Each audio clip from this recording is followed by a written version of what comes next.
What's up, guys? Don't forget to smash that like button, drop a comment, hype up the video, and if you're new here, hit that subscribe and join the family. Inside a cave, only screams could be heard, shouting that a magical beast was there. Someone was begging for help while screaming for everyone to run. A young man was giving it his all just to stay alive. His name is Ye Qing. He is a level 0 collector. He stares at the magical beast in front of him and thinks he can't even scratch the demon's head. Despite all his attacks and efforts, he dealt a total of 0 damage to the spirit wolf. He thinks about how he survives by picking up the trash left behind by hunters, as a level 0 is considered by society to be nothing more than a burden, a useless person, and trash. A monster prepares to attack again, and even knowing that his chances are basically 0, he doesn't flinch and gives his all, aiming for its head. But it's no use. His wooden shield is easily shattered and the monster lands a hit. As he's attacked, he thinks to himself that he's truly living like trash. On the brink of death, he looks at the monster and thinks that this isn't right. He screams with all his might that he refuses to die like garbage. He attacks once more and suddenly a message appears. You dealt a critical hit to the spirit wolf. 1 damage dealt. In City G, there is a rank C abyssal portal.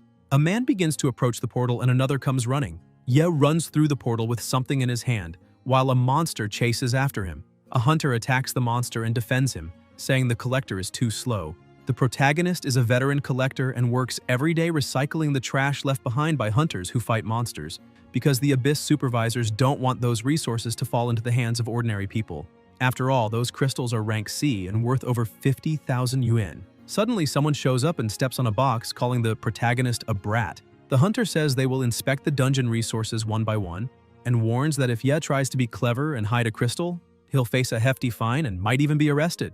The protagonist asks his boss to calm down, saying he's been doing this for a long time and knows all the rules. The collector's job is usually done by those at level 0.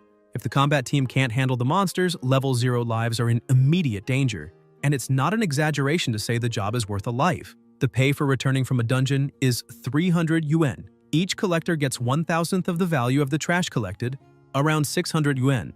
But since the agency takes 30%, they're left with about 540 yuan. The protagonist sighs, saying his debt is over 670,000 yuan, so he needs to work much more. Suddenly, one of the collectors calls Ye and says there's a big job with a 3 1,000ths commission. He asks if Ye wants it. The protagonist is a bit surprised, asking if it's really 3,000ths, as that's very high. His partner says Ye always seems to need money, so if he wants in, he just needs to apply to the group.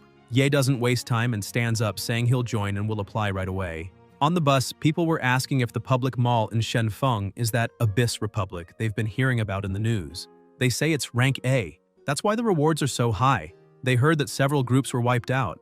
No one made it out alive. One of the workers asks if it's another subcontract, and they say it probably is. Besides cleanup, there are other important missions too, like retrieving the gear of the eliminated teams. Some workers get a bit irritated, saying those businessmen are really cunning. They question who allowed capitalists to commercially manage the abysses. The protagonist just listens in silence, staring out the window. The evolution of business. 10 years ago, the abyssal portal descended from the void, bringing the abyssal beasts with it.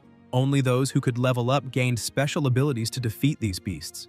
As the demonic beasts were killed, people discovered that the abyss held not only energy products like magic crystals, but also weapons and many mysterious items. When a new world was discovered, humanity went into a frenzy and began exploring the abyss.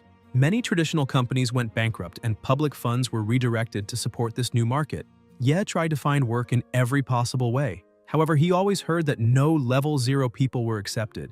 He went to the hospital and the doctor shouted at him, saying the hospital wasn't a charity, and if he didn't pay up soon, he could take his mother and leave. In despair, unable to afford his mother's treatment, he begged the doctor for forgiveness and asked for just a few more days to get the money. Inside his house, the landlord starts banging on the door, shouting for the protagonist to open up because he's already 2 months behind on rent. Everywhere he went, it was always the same thing. They told him to disappear, that he wasn't needed, that he was just trash and should vanish. This drove him into complete despair as he needed money to pay for housing and, most importantly, his mother's treatment. The job market is unprecedentedly bleak for level 0 players who can't level up. Basically, they're already considered useless by society. Suddenly, in the midst of all this desperation, someone shows up and offers him a loan card asking if he needs money. With no other option, the protagonist looks at the person and takes the card. The person says he needs to pawn the most valuable things he has, which in this case are his organs. Back in the present, he sighs. One of the workers looks at the protagonist and says he heard that he borrowed 1 million from a loan shark and lost it all in the stock market, and if he doesn't repay what he owes, he's going to lose a kidney. And on top of that, he still has a little sister who depends on him. Not to mention the hospital bills are extremely expensive. They say it looks like that kid just needs to die already since there's no way he can pay off that debt. And even if he stays alive, he'll live the rest of his life as nothing but trash. Finally, the bus arrives at the location and the combat group was already waiting. One of the fighters says all the collectors are too slow, and they get off the bus already apologizing. Another fighter tells them to hurry up and emphasizes that it's not his fault if anyone dies. Everyone starts climbing and heading toward the portal. Ye also gets off the bus and looks at the portal, thinking that this time he'll work hard to earn money and make it out alive. He steps through the portal and enters the underground city, the Dungeon Republic in Shenfeng, a rank B abyss. He looks around, thinking it's his first time entering a rank B abyss. Suddenly, the hunters hear a noise and some magical beasts appear ahead of them. A shield bearer shouts, calling his partner and saying that monsters showed up as soon as they entered. A magic user steps forward and says this is too easy since they're just low-level spirit wolves. He starts summoning flames around him as the wolves attack. He fires a fireball, causing a large explosion and pushing the other wolves away. The shield bearer tells everyone not to let their guard down as demonic beasts can ambush them in any dark corner. Another team member asks what their destination is. The shield bearer points upward, saying it's the 5th floor. A hooded member says it might just be an illusion. However, the first floor of that dungeon seems 5 times larger and 3 times taller. The guy with glasses says that's abyssification, a replica created based on the real world but whose internal structure has been completely mutated. He asks where the bodies of the groups that came before them are, as there's no trace at all. He tells the collectors to try and find the bodies and not just wander behind, stressing that no matter where a level 0 goes, their only use is being trash. The protagonist starts walking through the place, a bit distracted, and the magic user was crouching right in front of him, tying his shoes. Suddenly, Ye doesn't notice and trips over him, falling face first to the ground. The magic user gets a little irritated and yells that he should watch where he's going. Ye, scared, apologizes. However, the magic user grabs him by the shirt and slams him against the wall, saying hitting trash disgusts him and that it scared him because he thought a monster was attacking. The shield bearer tells Lao Chen to leave the collector alone because they have a mission to accomplish. Lao Chen looks at the protagonist angrily and throws him to the ground, saying if he knows he's trash, he should stay away. Ye, still on the ground, thinks that guy is just a jerk who looks down on others. Lao Chen keeps ranting and asks the collectors if this is what they call a professional team. They start walking, and the protagonist thinks they're just burdens to society, useless trash. Those are the collective terms society uses for level zeros. However, they have no idea that the protagonist's experience is at 99 out of 100, and he's about to level up. He starts walking alone through the dungeon. Suddenly, he and another collector come across a demonic beast. The collector screams that it's a demonic beast and starts running, telling everyone to get away. Yes starts getting a little worried, saying the hunters let a spirit wolf escape. That is a critically injured spirit wolf. The protagonist looks behind him and sees a level 1 wooden shield and a level 1 stick. The wolf tries to attack him. Ye thinks that monster is nearly dead, but his group ran away. He runs and tries to grab the shield but takes a direct hit. Still, he doesn't back down and says this is exactly the chance he's been waiting for. He lands on his feet, holding the shield and the stick in his hands. He charges at the monster without hesitation. The wolf is alone. He manages to land a hit on the monster's head, saying it should just die. However, the damage dealt is 0. The demonic beast only gets angrier, and the other collectors, who were a bit farther back, say that Ye is extremely dumb. They point out that the protagonist didn't start in this field yesterday, so he should know that only hunters can deal damage to those demonic creatures. While fighting the wolf, he thinks that he already knows that. His stats are Level 0, Strength 1, Agility 1, Intelligence 1, Willpower 1, Constitution 1, Luck 1. He drops his bag and tries to run from the wolf, thinking that with such weak attributes, he can't even scratch a weak monster. He turns around, frustrated, thinking that this is something he knows better than anyone. And it's precisely because he understands this so well that he has to go even harder. He dodges one of the attacks and charges again. Somewhere else, Lao Chen starts laughing, saying that when level zeros see a nearly dead beast, they'll tremble and piss their pants. The shield bearer says they could line their pockets just by killing a few monsters, but those pieces of trash can't do a thing to a demonic beast. No wonder they're worse than garbage. He says they should keep the more valuable items and leave the rest to the collectors, telling them to clean up what's left. Another hooded member warns the boss that it looks like another beast escaped around there. Suddenly, screams are heard, saying a demonic beast appeared, and they should run. The hunters start laughing, saying it's exactly as the boss predicted. Lao Chen, still annoyed, says that the purple item has already been claimed by him and warns everyone to stay away from it. Meanwhile, deeper in the dungeon, noises are heard from all directions. Ye is being attacked by the demonic wolf and, badly injured, begins to panic. However, he gathers all his strength and yells that he refuses to die like trash. He manages to stab the monster with his stick, landing a critical hit and dealing 1 point of damage. With that, he defeats the wolf, which collapses in front of him. On his knees, he starts panting and, even in excruciating pain, begins to laugh, shouting and celebrating that he managed to take down at least one. Suddenly, he hears someone approaching. Lao Chen starts mocking him, saying the loner managed to defeat a low-level wolf. He grabs Ye by the shirt again and yells, asking if he's playing hero and whether he thinks he's immortal. Lao Chen keeps yelling, saying they didn't spend money just to drag the corpse of a worthless idiot like him. However, despite hearing all of this, the protagonist smiles. A hunter's career doesn't follow just one path. When you reach level 1, even a level 0 can change classes and gain access to a hidden class more easily. But for that, you need to find ways to gain experience and level up. Yet, for a level 0 who can't deal damage to demonic beasts, that's like climbing a slippery mountain barefoot. Even so, Ye spent years risking his life, seeking a critical hit to gain experience, accumulating little by little, rising slowly. But he never gave up until reaching 99%. A message appears. Repeated kills. You dealt 1 damage to the spirit wolf. You gained 1 experience point. With that, he finally reaches 100%. Completely injured but happy, he says, "This is the only way to gain experience. The conditions have been met." The system shows that his experience points went from 99 to 100, and that the requirements for leveling up have been fulfilled. Lao Chen is shocked and shouts that someone like that actually managed to change class. The system congratulates him, saying he finally reached level 1. An aura begins to envelop his body. In the end, he obtains the class Abyss Collector, and his max level is 1. Lao Chen looks at that and bursts out laughing. He asks what kind of joke of a class change that is. A garbage collector is still a garbage collector, and the max level is 1. He taps Ye's shoulder, apologizing because he just can't stop laughing. He says this was a once-in-a-lifetime chance, and even so, the protagonist managed to get a class that literally means trash. He keeps laughing and says it's perfect for him. Suddenly, Lao Chen stops laughing and gets serious, staring directly at Ye, saying all the other collectors are gone, and that's why Ye will finish the cleanup alone. He turns and starts walking away, mocking and telling the other fighters that they won't believe what just happened. The protagonist looks at his injured hand and asks if collectors really are weak. He thinks that if the max level is 1, then he won't be able to use attributes to level up. He looks at the wolf's corpse and wonders what a collector's ability is.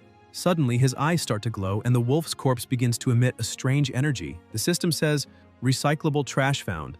Low-level spirit wolf corpse." Ye is a bit surprised to see this system screen, so he decides to say yes. Suddenly, his eyes begin to glow purple and several hands appear out of nowhere. A powerful energy and intense pressure take over the area. He looks back and asks if this is a collector's ability. The hands go to the wolf's body and begin pulling it in. A message appears saying the trash is being disintegrated until the disintegration is complete. Ye asks if that's all and if it's over already. Suddenly, a hand reappears and informs him that he gained spiritual boost, emphasizing that he received 3 attribute points. The protagonist asks if he can get skills and attribute points from corpses. Curious, he opens his attribute panel. The hand says he needs 3 agility points to use it, which surprises him since it's only 3 points. He goes to the panel and says that if that's all it takes, then he'll put everything into agility, raising it to 3.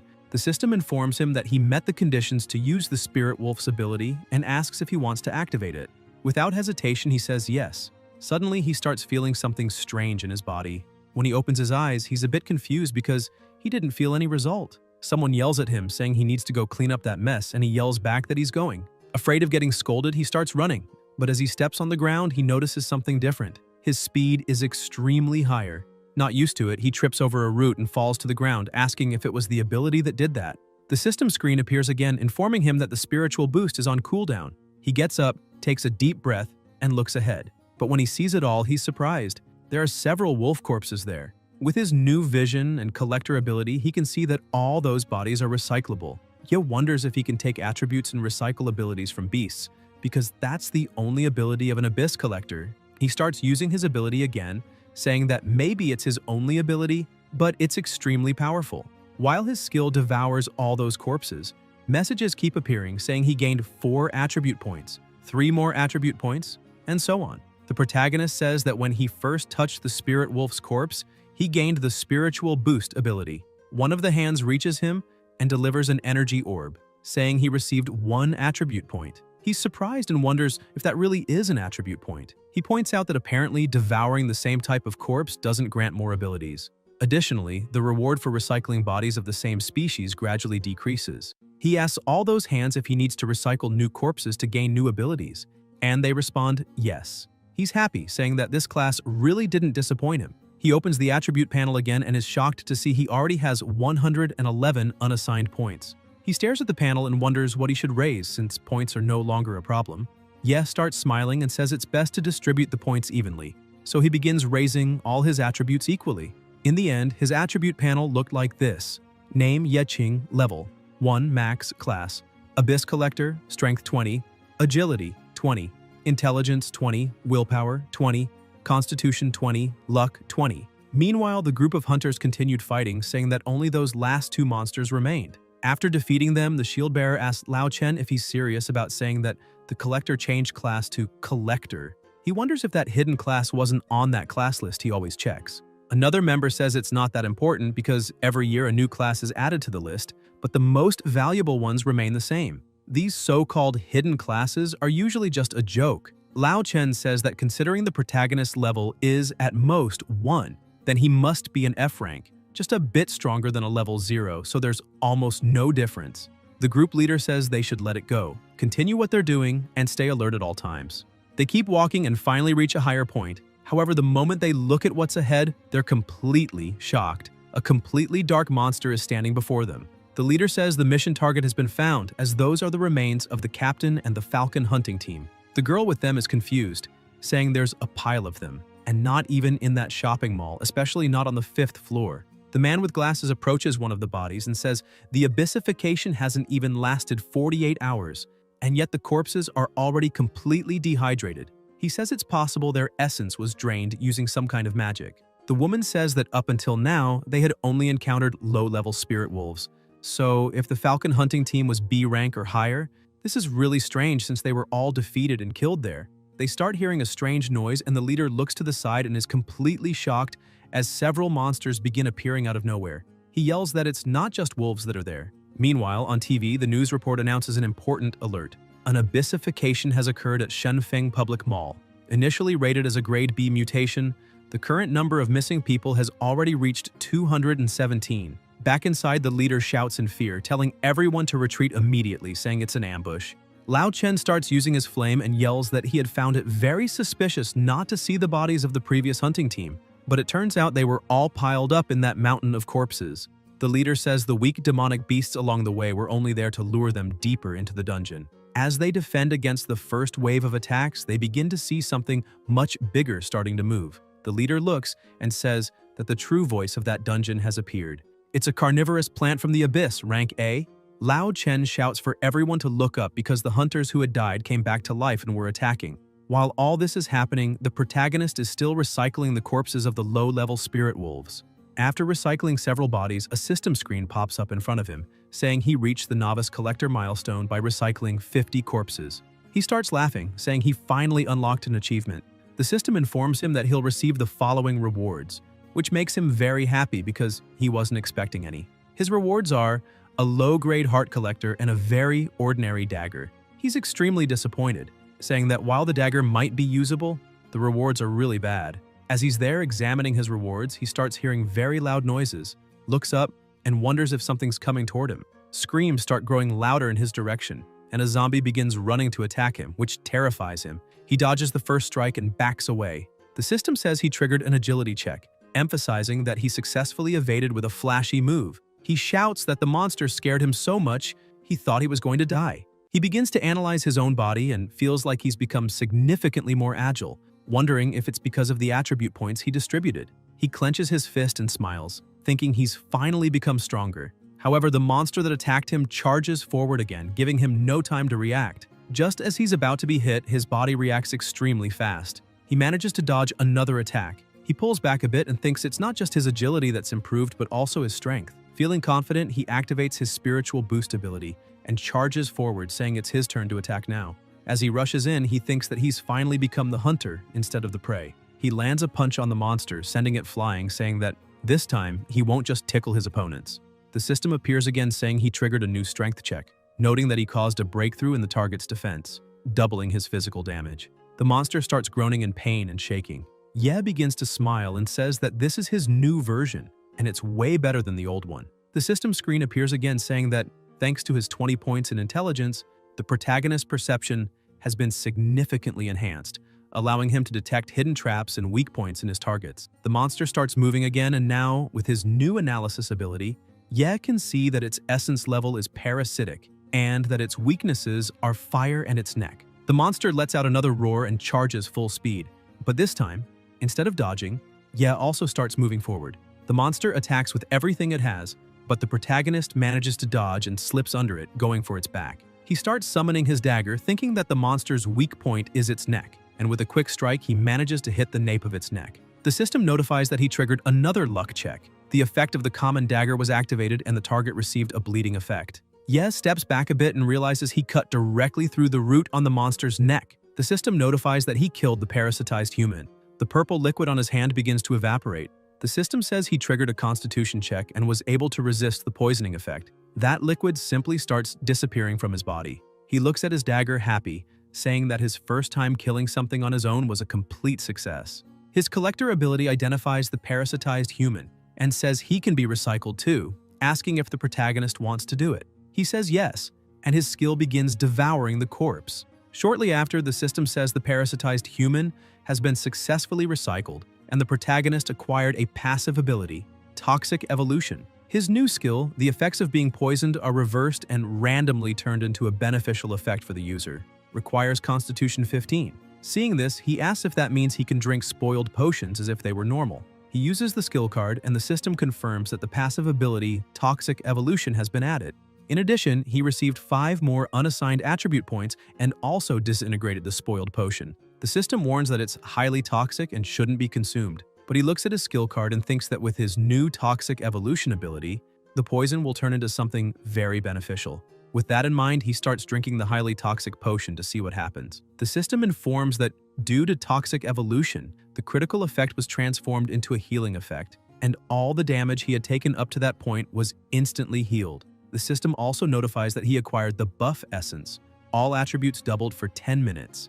Ye says the randomly gained effects are so strong that he can feel his strength gradually increasing. He opens the attribute panel once again and remembers that after increasing intelligence to a certain number, he gained more info about his targets. So he decides to use the 5 attribute points on intelligence. Currently, his base stats are Strength 20, Agility 20, Intelligence 25, Willpower 20, Constitution 20, and Luck 20. However, because of the buff he received, his strength is at 40, Agility 40, Intelligence 50, Willpower 40, Constitution 40, and Luck 40. While analyzing his attribute points, he hears another sound approaching. He starts wondering if it's more monsters. When he turns around, he sees it's not just one monster, but a small army of them. He stands still, thinking that he was always called a burden to society, trash, useless. That's how everyone always treated him. But now he can proudly say, his name is Ye Qing, an abyss collector. He activates his ability and grips his dagger tightly,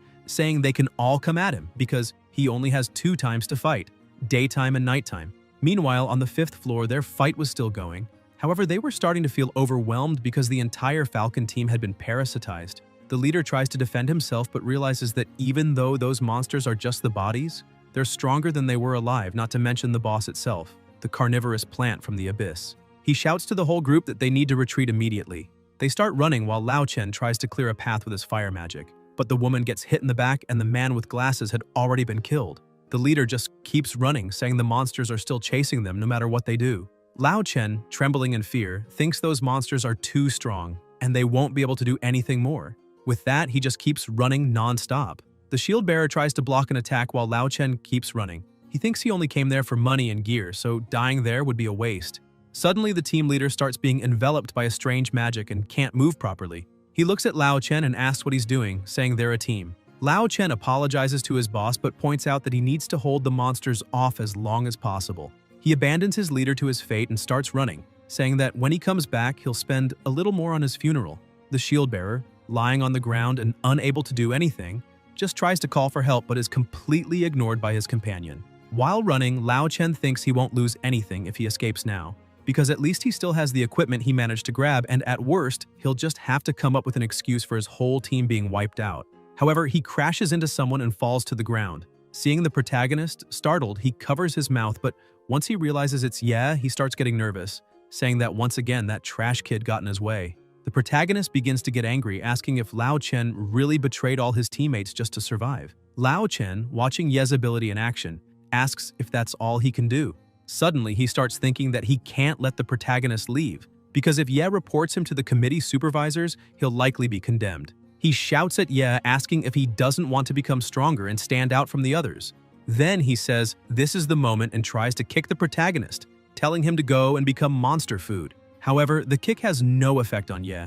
The system appears, saying that the strength check failed. The kick was invalid and will have negative effects. Lao Chen falls to the ground in pain, screaming and insulting the protagonist, asking what he's doing. Ye begins to release his aura, cursing Lao Chen, saying that he may be trash, but anyone who abandons their friends is worse than trash. Without hesitation, he begins using his ability. Lao Chen starts shaking and screaming, "What is this?" begging for help and calling for his mother, but he is dragged away by the hands.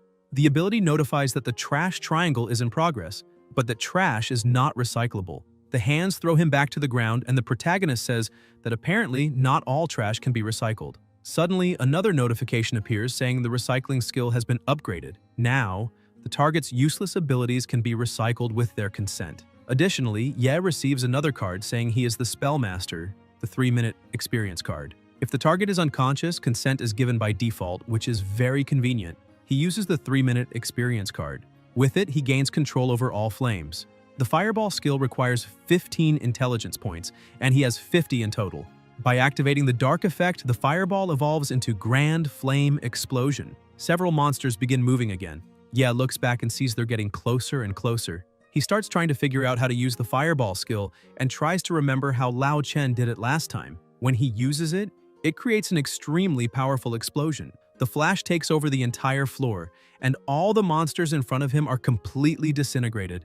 He gets irritated with himself, saying he didn't have time to recycle the bodies and begs them not to turn into smoke so easily. However, another monster appears at the top of the stairs and stealthily advances behind him. But Ye senses the presence of someone else and dodges at the last second. He moves away from the opponent, who keeps pressing forward without giving him any time, but none of its blows can land. Ye grabs his dagger again and begins fighting on equal footing with that monster. He starts thinking that he still hasn't learned any close combat skill. He looks back and sees the body of the shield bearer, thinking that might work. He says the shield bearer wouldn't want to be resurrected by that boss after death, so maybe he should help him become stronger. Using his ability, he begins to consume the entire body of the shield bearer, thus gaining the golden shield. Immediately, he starts using the shield, and in the middle of the opponent's charge, he spots a weakness and rushes in, smashing the monster's head with the shield and winning the battle with relative ease.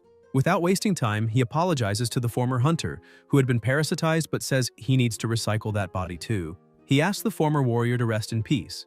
Upon absorbing the body of the former hunter, he gains the Dagger Demon card. Now, he can use a dagger like an assassin and unleash a flurry of stab attacks. He quickly uses the card and gains another ability. Upon absorbing it, he says the dagger now feels more flexible in his hand. A story is told. Their fight was brutal. The committee states that the protagonist's mission is to find the Falcon Group and bring them out of the dungeon. Instantly, the response to that is yes. The committee says that if their bodies aren't found, the mission will be considered a failure and no payment will be given. The battle continued, and with each moment, the protagonist gained more abilities. By recycling the bodies, he managed to gain speed, and his strength and agility attributes increased significantly, in addition to becoming immune to control skills. The man telling the story says he already knows he won't get anything. The committee asks if he has found the bodies of the Falcon Group. He replies yes, but that they've all been recycled. The committee asks what he's talking about, and the man says all the corpses and monsters were taken into the abyss by that person. At the Abyss Supervisory Committee building in the interrogation room, Lao Chen is sitting in front of the evaluators, trembling with fear.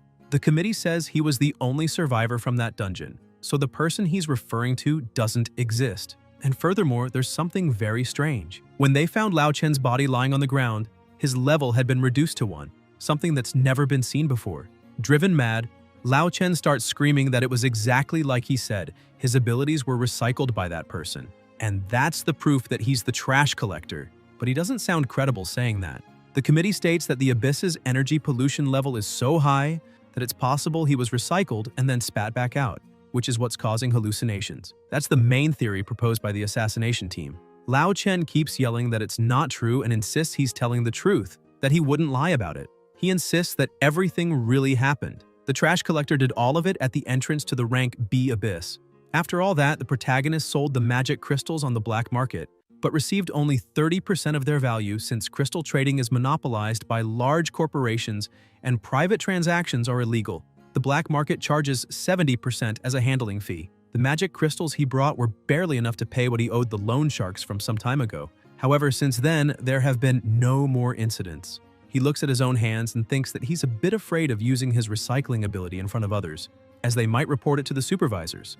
Not to mention that he awakened an extremely strange class, so it wouldn't be impossible for them to lock him up for a year to run major experiments. The protagonist concludes that he needs to earn as much money as possible while he's still a free man. Among several other people, the group leader says that Abyss just appeared, and everything is still extremely new, so everyone there needs to be aware of the risks involved. That's why the rewards will be doubled. He emphasizes that only people with a class qualification and a rank higher than B can sign up for the mission. Ye asks the leader if he thinks someone like him would qualify.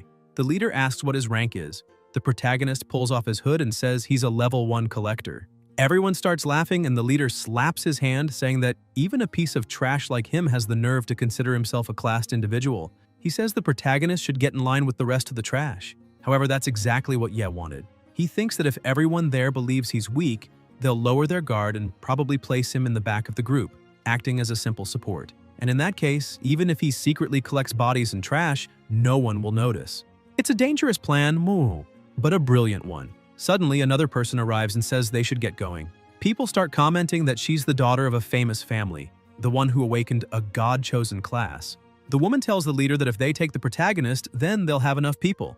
Others keep commenting that she's the rising star of the hunting group, and also known as the Chosen of God. Her name is Liu Xingran. The leader still hesitates a bit, saying that kid is clearly level 1, and, on top of that, a novice without any proof or qualification. Xingran says it doesn't matter if he's a novice, and it wouldn't matter even if everyone was level 1 because they're all just there to be numbers, so they're all the same as trash. The leader agrees with her and says their only responsibility is to protect her, since that place belongs to her family, so it's only natural that she has the final say. Ye breathes a sigh of relief, thinking that was a close one, as he thought he'd be kicked out again. However, this isn't the first time he's acted like simple trash. Suddenly, Xingran looks at the protagonist without saying a word. He gets a little uneasy and starts wondering where he saw her for the first time, until he remembers it was back when he hadn't awakened yet, around 2 years ago. She was in danger, and her weapon had broken, but he stepped in, and without hesitation, managed to land a critical hit on the monster, finishing it and saving her life. Still shaken from the situation, Xingran asks if he's really a trash collector. Then how did he manage to kill demonic beasts? Suddenly, Ye starts celebrating, shouting that he did it, that it was his first time. He finally managed to earn a single experience point. He turns and asks if she's okay. Xingran says she really had heard the rumors, but didn't believe anyone was actually trying to level up that way. She asks if it's true, if he's really trying to gain experience like that and why. The protagonist says the reason is obvious. He needs money. He bends down to pick up the magic crystals and she stands up, saying she can't believe someone is actually doing that, since that method could cost him his life. But the only thing that caught his attention was that the monster gave a lot of magic crystals. He turns to her and asks what she really knows, because people with good classes like her always think they're superior. So how could she understand how hard the life of trash like them is? He continues doing his work while saying she's the one who abandoned the group and went off alone. He asks if she's really trying to waste her life facing that many demonic beasts, since she charged at them without hesitation. That makes him wonder and ask if she's really trying to prove something. She gets irritated and says yes because she needs to get stronger, as she wants to be the first person to conquer that place.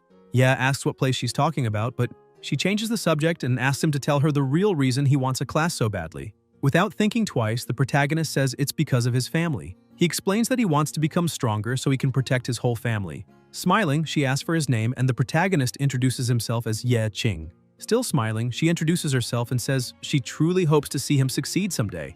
She emphasizes that once he manages to get his class, he should join her group so they can conquer that place together. She extends her hand to him, but the protagonist is a bit confused since it's the first time he's actually been treated like a human and not like trash. Even so, he ends up accepting and takes her hand, saying it's a deal, and that she better not hold him back when the time comes. She says she'd like to see him again after he changes classes, since she just killed 30 demonic beasts on her own and he only killed one.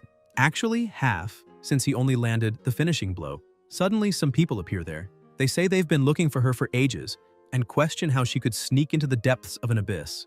The reality of the world returns to normal. People start cursing at the protagonist, saying he shouldn't go near her again. They grab Shingren and start dragging her away, saying the president is furious and nearly ended everything, and even though she asked them to wait, they completely ignore her. At the last second, she throws a crystal up, telling the protagonist to catch it, and with a smile on her face, she says it's his reward for killing half a monster. He turns around and starts walking away, thankful for that. However, he doesn't exactly remember what her name is. He asks if it's Liu Xingren. The leader smacks him on the head, shouting that yes, she really is Xingren, and asks where he's looking, ordering him to get moving and enter the portal. He looks at her and says he'll do his best not to be a burden to everyone. She looks at him without saying anything. A few seconds later, she says it's fine and asks everyone to grab their gear and get ready to enter. Once everyone is ready, they begin heading toward the entrance of the abyss. Make it back alive. He remembers that when he fought to escape the abyss last time, he mastered the warrior's shield, became an assassin, and also gained berserker skills. But what truly made it worth it was that he finally obtained a boss-level skill, super regeneration of man-eating plants. Because of the way he distributes points on his radar chart, no matter what career he chooses, he'll have no weaknesses, as his strength, agility, intelligence, willpower, luck, and constitution are all balanced. His attribute points are equally divided among those 6 stats, and the total he can gather is around 100 points, especially since he was the only one who cleaned up all the recyclables in the last abyss. Still, he starts to wonder what level someone would need to be to match 100 points.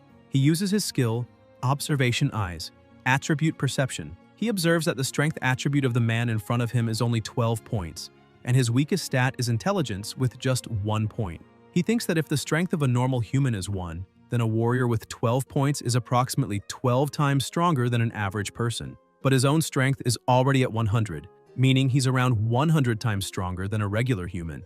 As he analyzes all this, they keep walking until something moves and a loud noise is heard. The whole group looks back, and the leader asks what happened and whether it was a small earthquake or something like that.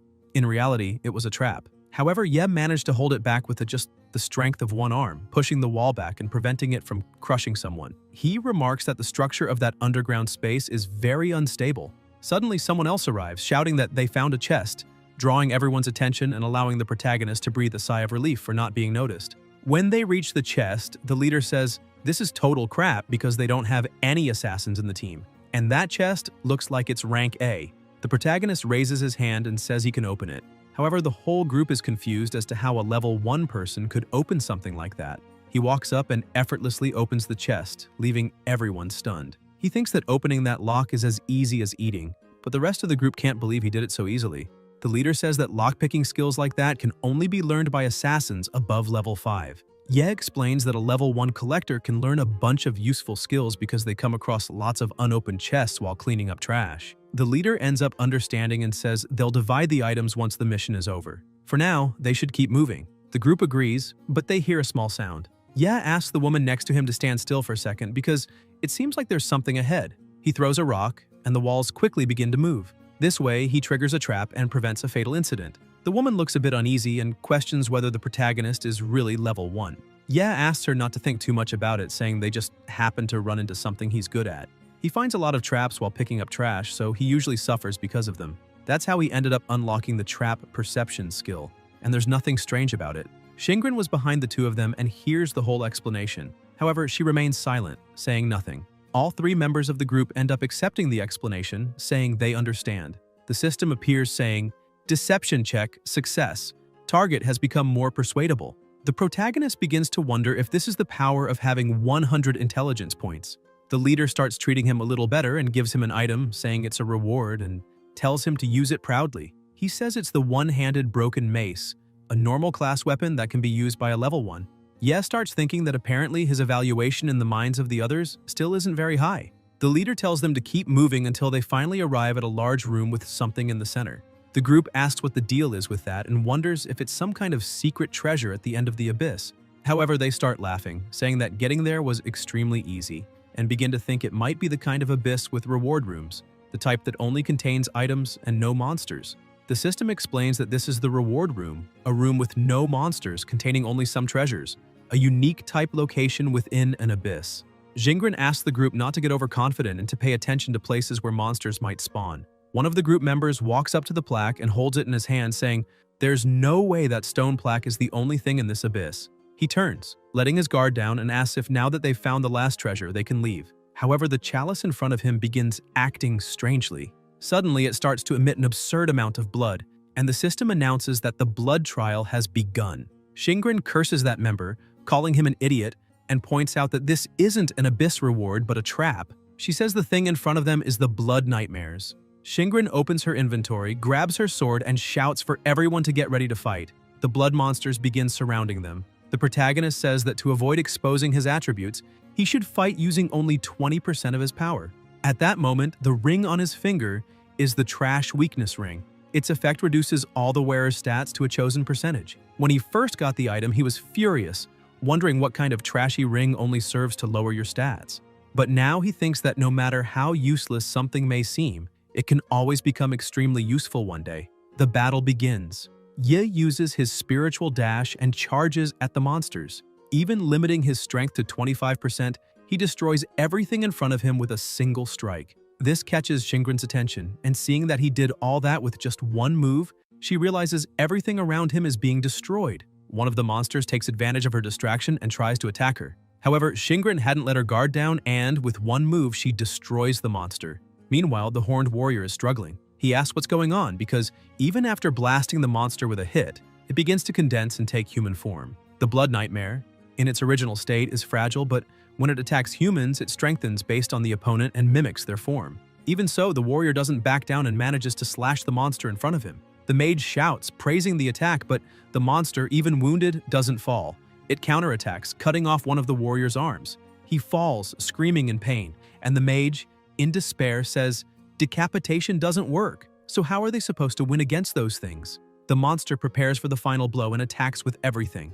At the last second, its sword stops inches from the warrior. Jingren had completely frozen the monster and asks if they could be just a little less useless. She touches the monster and shatters it entirely. Jingren points out that this is just a bloody nightmare and says they're embarrassing themselves just as expected, because a piece of trash is still trash in the end. The monsters keep attacking. With the warrior on the ground, the mage tries to attack but shouts that there's no time to cast spells since the monsters are moving too fast.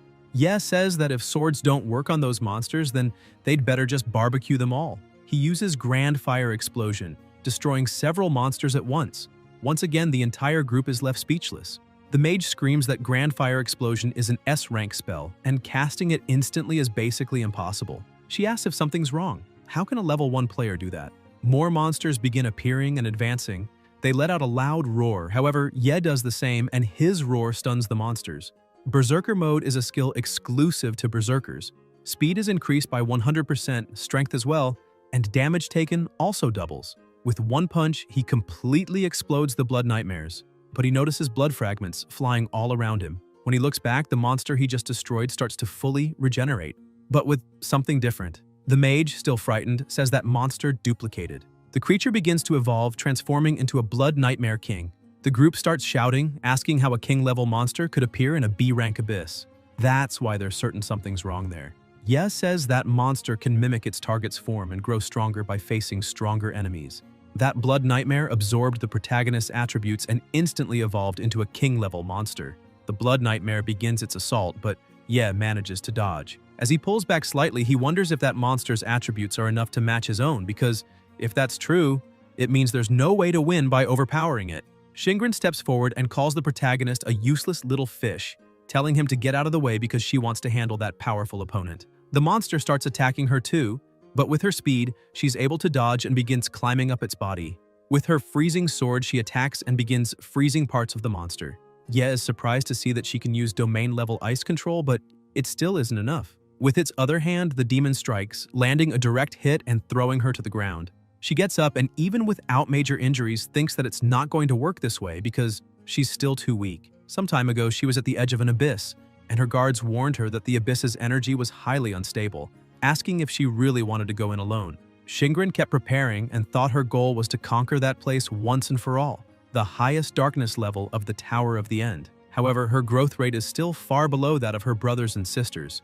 She stands up and keeps thinking that, honestly, to be a princess, she doesn't even come close to them. The blood nightmare keeps attacking, and she begins gathering energy around her, thinking that if she can't easily eliminate the abyss, she's not worthy of inheriting her family's name. Liu Xingren opens her eyes with intense focus and creates a barrier around herself, managing to block the attack. A flag appears beside her and she slams it into the ground. That's the Frost Banner. The system appears and says, "Haste! All allies within a 30-meter radius gain a 50% speed boost." The ground in front of her starts freezing and quickly reaches the monster, freezing it completely. With her boosted speed, she charges forward. She thinks that the Ice Demon specializes in restraining water-type monsters. Even if it can't kill, it'll no longer be a threat if it's frozen. Xingren uses Comet Strike, an extremely powerful blow that manages to slash the monster. The protagonist watches and says that this must be the legendary God-chosen class. However, he's still uncertain, wondering who is stronger, the King-level Blood Nightmare or the God-chosen Knight. As she finishes her attack and pulls back slightly, she looks at the monster and starts to wonder if her attack had any effect at all. The part she managed to cut falls to the ground, but the King-level Blood Nightmare remains intact. It continues attacking, but none of its blows land. While fighting, she thinks that even though she's an S rank, her strength still doesn't come close to her older siblings. She keeps dodging while questioning her own power, thinking that even though she carries the Liu name, she always feels like she's being left behind. And clearly she is the weakest member of the entire family, always mocked and ridiculed, called the disgrace of the Liu family, with people questioning how they could have such a weak sister, saying she should just stay home because the abyss is too dangerous for someone so fragile. With all that weight and those repressed feelings in her heart, she gathers her strength, thinking that she wants to become the strongest, even if that means starting with a beginner's abyss. Because as long as she keeps challenging greater hardships, she'll be able to surpass everyone one day. And to surpass everyone, she must be capable of facing every challenge by herself. She lands a blow on the monster's head with all her strength, but it's not enough. Ye looks slightly alarmed and she notices something behind her. The monster lands a direct hit, slamming her into the ground with immense force.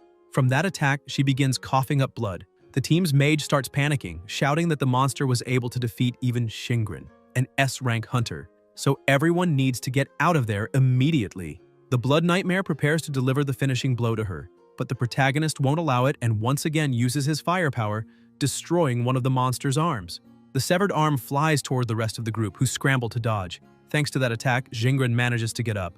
Ye was going to face the monster head-on. He uses his observation eye skill to find the monster's weakness. He thinks that if that monster really reaches king level, it will gain resistance to abnormal conditions. And if the level is high enough, it might become completely immune to freezing, stunning, paralysis, and slowing. As the levels progress, even places that were originally weak points will no longer be. That's why he thinks there's no reason to keep holding back and decides to activate all his attributes. He gathers an immense amount of fire in his hand and with a punch causes the monster tremendous pain, but it's still not enough to defeat it. The monster counterattacks, but the protagonist manages to get out of range. While Xingren takes a healing potion, the mage is impressed by the protagonist's speed. He keeps dodging and attacking like it's nothing. His movements are truly impressive, like those of a real assassin. He begins releasing even more power, thinking that as long as he can find the weakness of that king-level monster, he'll be able to reach his goal. He attacks with consecutive fireballs, causing great damage. However, he thinks that no matter what part he destroys, it will always regenerate, and he hasn't managed to identify any weakness on the monster's entire body.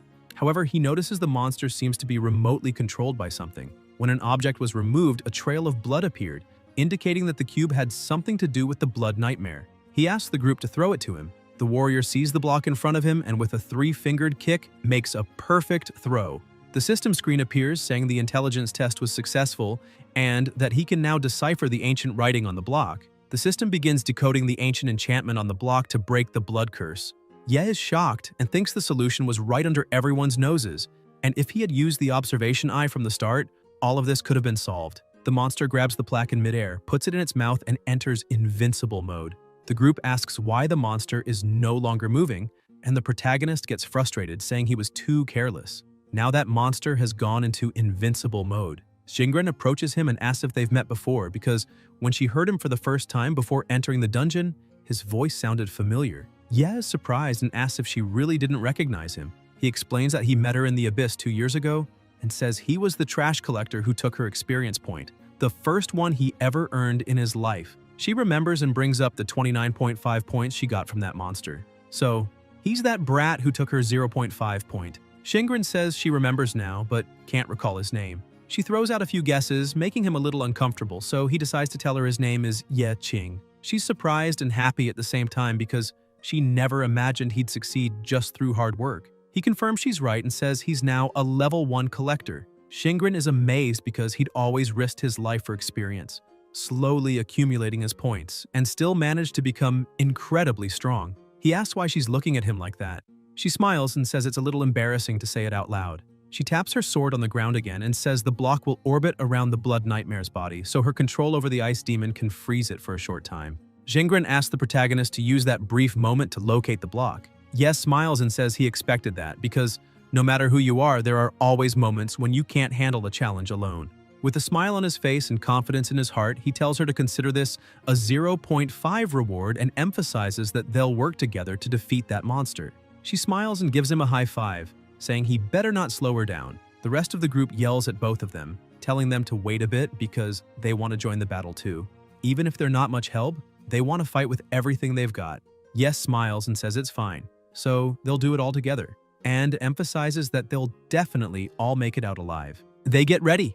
Meanwhile, the plate starts acting inside the monster. The protagonist pays attention to this and says they still have 5 seconds until invincible mode ends, and after that the monster will enter berserker mode and attack non-stop for 30 seconds. He turns and tells the whole group to listen carefully because these are the last 30 seconds of opportunity they'll have, and they must return alive no matter what. Even though they're very afraid, the whole group gets fired up and shouts that they'll return alive no matter what it takes. A system alert appears stating that the intelligence test was activated and the spirit boost was successful.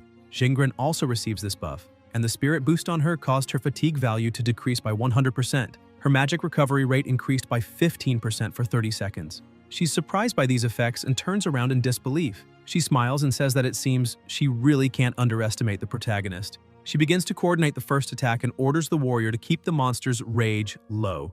Without hesitation, the warrior charges at his leader's command, goes up to the front of the Blood Nightmare and starts insulting it, trying to grab its attention. This works, as the monster's rage is now focused on the warrior. Wasting no time, Shingren continues coordinating her team and asks the beloved to hit the monster's newly formed tentacles and cover the collector. She immediately gets to work and manages to restrain the monster for a while using her magic. Ye observes the situation and says the block with the griffin is the key to ending the blood trail, and that if it gets destroyed by the fireball, the blood trail will never end. Shingren asks what they should do. Even without being sure of what he's saying, the protagonist says maybe he can pull it out with his bare hands.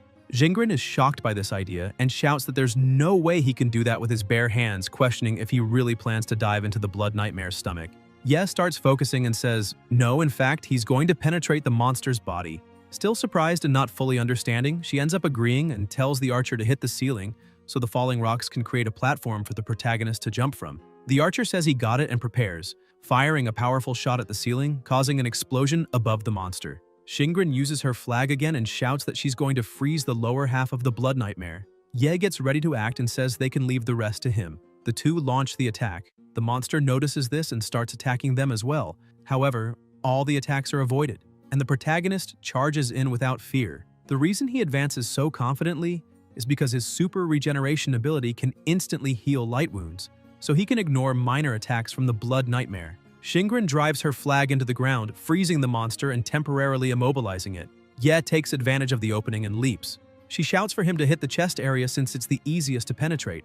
The protagonist says he can't go that fast and activates his berserker mode, gaining 20% more speed. He also uses his Toxic Rush skill, and the potion's effect is reversed into an additional 15% speed increase. He thinks the trash potion cards he picked up at the Abyss entrance can finally be used. A bonus effect is also granted, Hardened Skin. Defense is increased by 15%. With everything ready, he charges forward shouting, this will be his final blow. Even with his increased speed, one of the tentacles manages to intercept him. Unable to dodge midair, he gets hit. Shingren gets worried and the protagonist is flung away. While falling, he says this is his time to shine. It was expected from a piece of trash like him, so he should have stayed low. However, he refuses to be a burden to society once again. He activates his recycling skill and says the recycling target is himself. He starts to fall and his own skill begins trying to recycle him. The monster is confused, and so is the entire group. They begin asking what kind of power this is and where it came from. Ye stands up as the system notifies that it's not possible to recycle a living organism, so the recycling fails.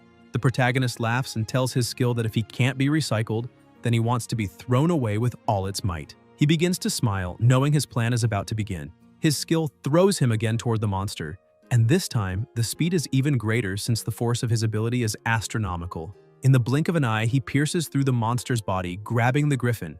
On the other side, with the griffin in hand, he says he did it. As he lands, the monster falls beside him, starting to melt, and the system announces that the blood trail has been completed. The monster begins to dissolve. Seeing this scene, the entire group remains stunned, asking what just happened. Shingren, also shocked, asks if they really managed to win. As reality sets in, they begin to celebrate, and the system says everyone is leveling up. Everyone's strength, agility, intelligence, determination, constitution, and luck start increasing. Shingren is also surprised to see her stats increase. Strength plus 33, agility plus 28, intelligence plus 38, determination plus 26, constitution plus 21, and luck plus 34. Meanwhile, the system says Yev failed to level up because he's already at max level, and a bit embarrassed, he says that was expected. Suddenly, a treasure chest appears in the middle of them all, and the group is impressed. It's the real treasure. Once opened, several powerful cards emerge.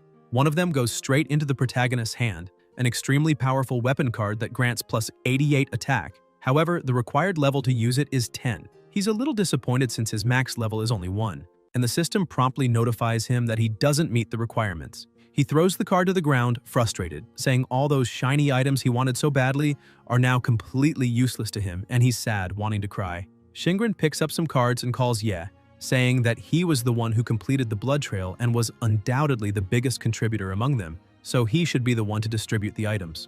A little shy, he smiles and says it was nothing. He walks up to her and speaks more quietly, saying he has something to talk to her about. Shortly afterward, outside the portal, several agents were waiting. Their leader says they must contact the 4th General and prepare to send in a rescue team immediately. Suddenly, Shingren appears at the portal's exit, saying there's no need. She exits with the entire group intact, and the leader even sheds tears of joy seeing his lady is safe. Even reporters are there, shouting that this was expected of Miss Shingren, since she managed to clear the abyss on her own. The rest of the group starts saying their goodbyes and quietly agrees to keep it all secret. She waves at everyone and, in front of everyone present, claims she did it all herself, asking why they were so worried and if they really thought she couldn't do all that on her own. She smiles and says that after all, she's an S rank. A little earlier, still inside the abyss, she asks what the protagonist wanted to talk to her about so badly. He says her family definitely doesn't have money problems and asks if he can sell those items to her.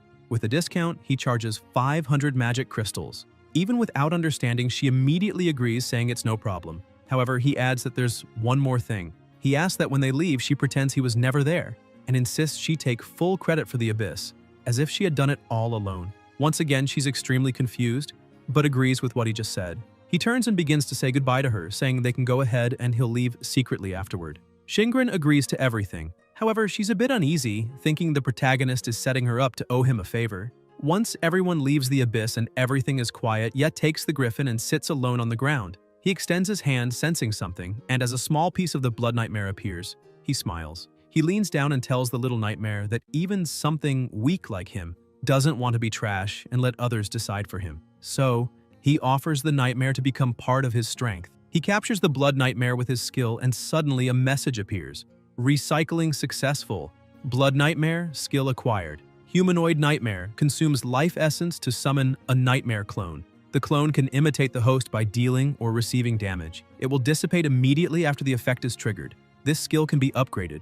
Cooldown time, 305. Upon seeing the full description, the protagonist says it's a great skill, and that in future battles, he's really looking forward to working together with the nightmare. Sometime later, in another place, the protagonist is sitting at a table drinking coffee while analyzing his card system. He thinks about how he gave all the higher requirement items to Shingren. However, now that he thinks a bit more about it, an unknown collector holding several shiny pieces of equipment would definitely be noticed by a group of supervisors.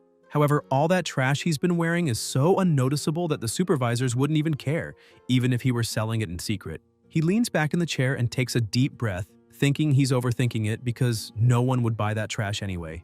Absent-mindedly, while holding his cup, he touches the recycle button, and suddenly, the system shows that one piece of equipment was recycled. BP gained basic point. A Upon seeing that, he's a bit surprised and questions whether he really recycled an item by accident. A bit doubtful, he goes to read the tutorial. The tutorial says that recycling is done by processing the selected trash, and after a preliminary classification, BP is a universal substance extracted from recycling useless equipment, which can be used for improvement, repair, and crafting of new items. Ye is very surprised to realize that those pieces of junk equipment can be recycled. The tutorial system gives him a task, asking him to complete the repair of the common dagger. A bit confused, he wonders if he really needs to complete the task. Following the hints, the tutorial informs him that repairing the common dagger costs 5 BP. He sees that the remaining durability of the dagger is 0.33, and he had almost thrown it away after killing the boss. He says that if he counts the BP from that accidental recycling, then he still needs 4 more. He begins recycling some trash weapons and says he needs to recycle at least 4 more. Once he gathers the necessary amount, he repairs his common dagger. However, he gets a surprise. The weapon wasn't just repaired, but the durability and attack also increased a bit. The system shows that the common dagger now has a durability of 34/34. Before, the max was 33. In other words, 1 point was added. The requirement is still level 1. The attack, which was previously 21, has now increased to 22. The repair rewards were weapon max durability +1, attack +1. Upon seeing this information, he thinks, in other words, that while equipment is constantly used and repaired, even trash items can be improved. He smiles and says that apparently, bad equipment needs to be reinforced to improve. The system congratulates him for completing the tutorial and asks him to choose a reward. The first option is a beginner's blueprint, a convenient magic potion that can instantly recover someone's mana while removing a large amount of fatigue. Or the second option, a random attribute value +2. He starts reflecting a bit and thinks that at the moment, attribute points are not scarce for him. What worries him most when venturing into the abyss is that he can't predict its depth, and many adventurers who are unprepared often run out of mana before reaching the boss room and need to backtrack to resupply. As a result, mana flasks are usually key survival tools for a group, and the value of those flasks speaks for itself. He ends up choosing the potion, and the system appears again saying, "Tip, congratulations, you have learned item regeneration." However, on the card he receives for the flask, it's written, "Convenient Magic Potion Blueprint." The protagonist wonders why it's a blueprint. The system appears again saying that the regeneration requirements for the convenient magic potion are 6 BP plus a random container. Ye starts thinking that it's not surprising an item's regeneration would need BP, but he is surprised to learn it also needs a random container. He raises his hand and calls the attendant, asking if he could provide a small container. The attendant hands him 3 disposable cups. With everything in hand, he begins his production. In no time, he manages to recycle the trash completely, and now the next step is regeneration. However, he is surprised to see that even within his system, there is a focused mini-game to do everything perfectly. He draws the attendant's attention, who doesn't understand what he's doing, talking to himself at the table. A few minutes later, all the cups are filled with potions. He picks up one of the cups and says, "That's what you'd expect from a recycled item." It's a bit weird, but it's not like it's unusable. He starts drinking, and the system announces that he gained Convenient Magic Potion X5. However, he starts to feel a bit sick, shouting that it tastes like some kind of rancid juice. But instantly, he begins to feel something happening in his body. The system announces that his mana has increased and his fatigue has decreased. He says it's amazing, as he can feel his mana completely restored and his fatigue simply gone. He stores the potion cups in his inventory and leaves the shop, thinking that now he should be able to complete another abyss that day. But as soon as he exits the shop, 2 people were waiting for him outside.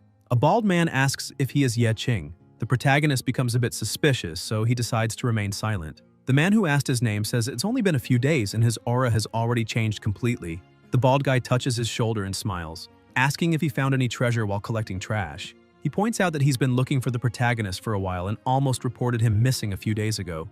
Ye says he paid off all his debts with interest on debit, so he asks the man not to bother him anymore. The bald guy asks the others to leave, extinguishes the cigarette he was smoking in the protagonist's drink, and hugs him, asking if he really thinks that's all there is. He points out that maybe Ye did pay all the bills, but his work contract hasn't expired yet, and adds that the protagonist shouldn't forget that a trash collector should live like a trash collector. The man starts getting angry and says Ye is acting like he's something special, asking who he's trying to impress. With a slap, he knocks the protagonist's drink to the ground, but then he starts screaming, asking how blind Ye can be because he just spilled the bald guy's drink, the sacred brown sugar pearl. People nearby also shout, saying that a level 0 knocked over a rank B awakened, and question whether he understands the consequences. The henchmen get ready and say they've always been disgusted by the sight of him. The protagonist looks at a nearby camera and thinks that, according to the supervisor regulations for Awakens, using abilities outside the abyss is forbidden. The only ones allowed to activate their abilities outside the abyss are law enforcers, such as the special police. Therefore, he needs to find a blind spot in the security cameras to activate his recycling and regeneration abilities. The bald guy makes a proposal and asks what he thinks about picking up the pearls from the ground and eating them one by one. And then, when done, licking up the puddle of milk tea from the floor. He starts laughing mockingly, saying he's offering this trash collection job opportunity because, after all, it's a rare job opportunity. Already irritated with the situation, Ye says he refuses, and that's enough for the bald guy to charge at him, asking who he thinks he is.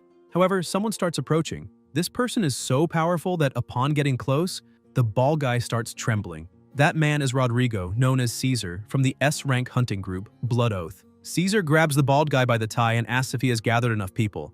The bald guy, trembling, says he's almost there, only one person left. Caesar starts getting irritated and asks where the last person is. Suddenly, he turns and calls the protagonist, saying he's hired. The bald guy says that kid is just a trash collector. The protagonist observes the two, and the bald guy keeps saying that the kind of person Caesar wants should be someone who can defend himself and promises to find that person right away. Caesar replies that when entering the abyss under the Red Moon state, all monsters become extremely fierce, and what he really needs is someone who can be used as bait, so the individual's strength doesn't matter. Upon hearing about the Red Moon, the protagonist begins thinking that during that state, monsters in the abyss go into a frenzy. Rare monsters also appear, rewards are doubled, and the quality of the magic crystals is purer. Seeing this great opportunity, he thinks for just a moment and already gets excited, saying he wants to be part of it. Caesar says that's an excellent answer and emphasizes that he likes the protagonist's determination. He calls everyone else to gather, and suddenly the protagonist hears a shout. Lao Chen appears behind him, saying it's him, but before he can say anything else, Ye charges at him, telling him to shut up. With that, they start fighting in front of everyone. The protagonist drags him to a corner, and a bit more calmly, they try to talk. Lao Chen, still scared, shouts that he's not hallucinating and emphasizes that the protagonist really is that guy. Ye explains that if he hadn't borrowed everyone's strength that time, they all would have died inside the abyss, and it's thanks to him that Lao Chen is alive now. Caesar appears from behind the wall asking if the two know each other, but the protagonist says no. Caesar turns and says that answer makes sense, because how could someone who killed his own teammates have any real friends? Ye asks Lao Chen how he managed to get out. He starts shouting that the committee originally planned to sentence him to 15 years, but he sacrificed all his assets and paid a 1.5 million fine to be released. He keeps saying that it's all the protagonist's fault and now he has no money left and lost all his levels, so he has to start over from scratch like trash. He continues yelling and threatens the protagonist, saying that if he doesn't return his levels, he'll report him to the World Committee. Ye begins to release his aura and stares directly at Lao Chen, saying he dares him to say anything to anyone, because if he does, he'll truly be turned into trash and recycled. Sometime later in the city's subway, the three were arriving at the portal. Upon arrival, a level 3 bard named Zhou Tong welcomes the protagonist to the disposable team. He asks what his job is. Ye says he's a level 1 collector and his name is Ye Qing. Lao Chen also introduces himself, saying he's a level 1 mage. Zhou Tong walks up to the protagonist and says, "That's normal because they're all trash there, so there's no need to mock each other. After all, they're all there to trade their lives for money, and there's nothing nobler than that." Ye looks at that guy beside him and thinks that apparently this trash team will really be going with him. Zhou Tong keeps talking and says he'll introduce the other 2 disposable teammates. They stress that they need to choose a leader for the small disposable team. As a level 3 bard, he believes he's the most qualified for the role. A level 2 healer named Lao Zhu tells Zhou Tong that he's the highest level among them, so it's fine by him. Another group member is a level 3 warrior named Lao Zhang. He says it's fine by him too. Caesar begins to speak, saying he's going to announce something. Besides the 6 main members of Blood Oath, there will be 5 temporary members accompanying them this time. One of the Blood Oath members asks Caesar not to speak so loudly about the disposables. Another member says, "Once disposable, always disposable," mocking the rest of the awakened. Disposables are used as bait to reduce the losses of the main members. Caesar continues explaining that this abyss has the form of a labyrinth with various traps distributed in each room. He emphasizes that the disposables have the duty to find a passage to the boss room as quickly as possible and bring the information back to the main team. He starts laughing and opens the labyrinth, saying he doesn't expect any of them to have combat skills. So, if they encounter a monster, just run. In addition to all that, he explains that if they really want a share of the money, at least one of them must survive because if only one survives, that person will get all the rewards. The healer starts to cheer, and the warrior asks if he's feeling okay. However, Lao Tzu says that doesn't matter because he can't give up, since he still has 4 daughters waiting for him to bring dinner home. The warrior sighs, saying his wife is seriously ill and needs money, and begins to question what other reason he would have to accept this kind of job. As the portal fully opens, Zhou Tong calls his disposable team to enter. Lao Zhang looks at his companion and says he seems to be a newbie, but the healer thinks that's normal and asks if there isn't always a newbie in the disposable field. The warrior says that's not what he meant, rather that the newbie looks extremely relaxed and it's the first time he's seen someone so calm before entering such a difficult abyss. As soon as they enter, they start walking through the place, and their leader turns and asks if they don't find it strange that no monsters have appeared even after walking so far. Lao Chen yells at his leader to stop jinxing them by saying things like that. Lao Tzu starts looking around and asks why the environment suddenly got colder. The warrior agrees with him and says the temperature dropped. Zhou Tong continues walking while shivering from the cold, saying he already knew this could happen and should have dressed better. Distracted by the temperature, he ends up stepping on a trap and a giant blade starts falling toward him. The protagonist flicks his forehead, pulling him out of danger. However, he complains that it hurt a lot. He turns and asks what just happened. Lao Chen explains that he stepped on a trap and calls him an idiot. Ye watches the scene and wonders how their leader has survived until now. He keeps walking like nothing happened and says he's extremely lucky, yet almost got killed by that mechanism. However, his luck is only at level 1. The protagonist looks at him saying he's not lucky, just careless. But the leader isn't discouraged and takes the lead again, saying it's no big deal, they should keep moving. However, he steps on another trap and more things start falling on him. He runs back to the middle of the group, dodging another trap. The healer stares at the things that fell and asks if those things might be alive. Suddenly, spikes start coming out of the cocoons and turn into level 5 demonized spiders, elite creatures. Demonic insect spits poison. Zhou Tong starts screaming, saying those disgusting bugs are terrifying. Quickly, Lao Chen activates his ignite and tries to attack the monsters. However, nothing happens. The group shouts that those are elite creatures. While the others are panicking, the warrior says to leave them all to him and charges in. However, one of them slips past and reaches the protagonist, trying to bite his leg. No damage is caused, and he just kicks the creature, destroying it completely. Lao Chen looks at Ye and asks why he's being so arrogant since he's nothing more than a skill thief. The system shows that the demonized spider is recyclable and has been found, and asks if he'd like to recycle it. Immediately, the protagonist decides to recycle it and gains one more attribute point and a new skill. It's an arcana. They're an additional type of skill that can be used on items and equipment. After one use, the arcana will disappear and the target item or equipment will gain the arcana's enhancing effects until it's destroyed. Arcana of the same type cannot be stacked, but various arcanas have fusion traits.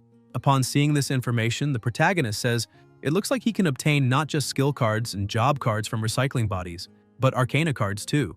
And in addition, this type of card seems to be able to strengthen equipment. While he's thinking about these things, the warrior calls him, asking what he's doing, and says that if he doesn't want to hold everyone back, he needs to retreat quickly. The protagonist says he's going, but then takes out his dagger and says he'll test the annihilation poison on that common dagger. Upon applying the poison, the dagger changes shape.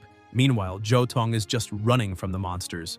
While running, he thinks that even though he's the highest level person on the team, he's still scared to tell them something. One of the spiders tries to hit him, but he manages to dodge. He thinks his job actually barely has any combat skills. He can only buff others.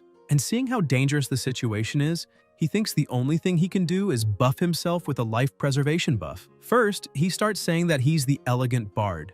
During the battle, he must always remember to be merciful and doesn't care whether the situation involves monsters or ghosts.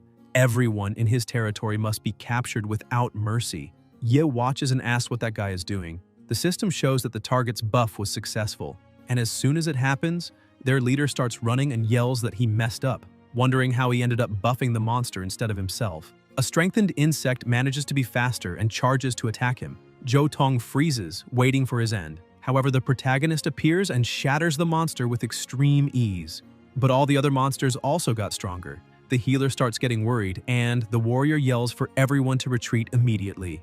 Lao Chen can't retreat and tries to defend himself with his fire skill. However, being weakened, he can't do anything. Seeing this, Ye charges forward without hesitation and starts destroying all the monsters in front of him like it's nothing, and within seconds he completely annihilates them. The team members are shocked by what happened and ask if it was their leader who did that. The warrior agrees, saying it must have been him. The protagonist was so fast that his team couldn't even see him destroy all the monsters because his speed is extremely high compared to theirs.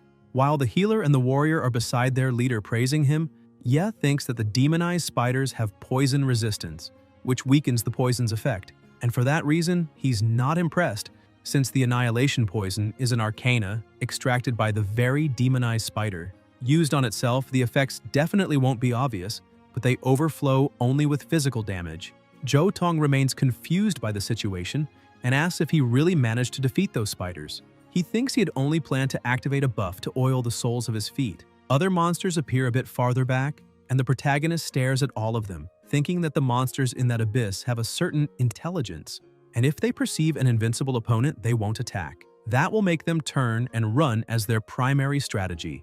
The monsters, sensing the protagonist's aura, begin to tremble and immediately retreat, and he says that was to be expected. Lao Chen observes the situation and comments that apparently the monsters are retreating. The healer says that's just the first room, and it's already extremely scary, so he can't even imagine what comes next. Ye starts thinking and says he already has many recycled Annihilation Poison Arcanas, and decides to keep one card as a reserve, converting the other 27 into basic BP points. He asks his skill to do exactly that, and as a result, he gains 54 BP. The leader says that now that the monsters have retreated, they can continue moving forward, and asks Lao Chen to light the torch. Zhou Tong starts walking again, saying their mission is to explore and find the boss room. He emphasizes that they must be careful from here on, and asks his team not to trigger any more traps. The protagonist looks at him and asks if he's not just saying that to himself. However, while walking, Yen notices something beside him. The system notifies him that a secret berserker area has been found. He thinks that thanks to the Red Moon's influence, new areas are emerging. Swimming alongside it, he begins to wonder if he should explore that secret area. He summons the humanoid nightmare, which creates a copy of himself. He orders the copy to walk with the team for a while, saying he'll catch up later. The copy of the protagonist starts running toward the team, and the leader asks where he went. He emphasizes that no one should fall too far behind, or they might die without anyone even knowing how. Meanwhile, inside the berserker area, Ye begins to explore and suddenly hears a loud scream. A gigantic monster was stuck to the wall behind him like a trap. He turns to see what it is, but the monster attacks. With extremely fast reflexes, he manages to dodge the first attack and distances himself from the creature. The two face each other, and the monster keeps attacking non-stop. Ye dodges again and tries to counterattack, but his attacks do absolutely nothing to the monster. This surprises him, as its physical defense makes it almost completely immune. The giant spider attacks again, and without time to dodge, the protagonist tries to block it with his arms. However, the impact is so strong, it throws him against a wall. He uses the Observer's Eye skill, and his eye shows that the monster is a level 20 Blood Mother, Rare, and Elite class. Instead of being scared, he starts smiling, saying that a rare elite has appeared before him, and that if he can kill it, maybe he can recycle something of rare level. The monster continues its attacks, trying to hit him any way it can, but the protagonist keeps running and dodging. He uses a great flame explosion to counterattack and hits the monster directly. However, once again, the attack is not very effective. The spider gets even angrier and continues attacking multiple times, but none of the blows land on the protagonist. While dodging, he thinks the monster has fire damage immunity, so he can't use that attribute as an advantage. He charges in saying that if that's the case, then maybe he should just kill it directly. He grabs his dagger and goes on the attack. Striking the spider, he lands a critical hit on its weak spot. The spider starts screaming in pain and loses some balance. He observes the result and says that while level 5 demon spiders have poisonous bites, level 20 matriarchs lost that due to their poison resistance, and that became a weakness. He adds that this probably happened due to changes in their defenses and reproductive capability, since they no longer need to hunt alone, just command the demon spiders to do the dirty work. The monster keeps trembling in pain, feeling the effects of the poisoning. The protagonist says the most ironic thing is that these spiders become most vulnerable to their own poison. However, the matriarch doesn't give up and prepares a new strike. Yes sees this and says he didn't expect this option to be available. This time, the attack hits him, and he gets trapped in multiple webs, causing full body slow. The spider starts approaching. Still smiling, he activates his berserker mode. With extreme ease and sheer physical strength, he breaks all the threads binding him and charges at the spider with his bare hands, landing a direct punch. He simply explodes the spider completely. The system announces that the Berserker card can now evolve and asks him to choose one of two routes. First route, Blood Carnage, increases Berserker mode efficiency. His physical attack can ignore part of the enemy's resistance, but his life will gradually decrease until he dies or the time ends. Route 2, Unshakable Fury increases the Berserker mode duration and halves the cooldown time. He comments that most people would choose Unshakable Fury because it's the safer option. However, he's been facing monsters with high resistance, like the Matriarch Spider he just defeated. That's why, if he chooses Blood Carnage, he'll undoubtedly strengthen the Berserker. Still, the life loss is a heavy side effect. He starts laughing and says the choice is obvious. Of course he'll choose Blood Carnage, because with the regeneration he already has, he'll be able to counterbalance the side effects.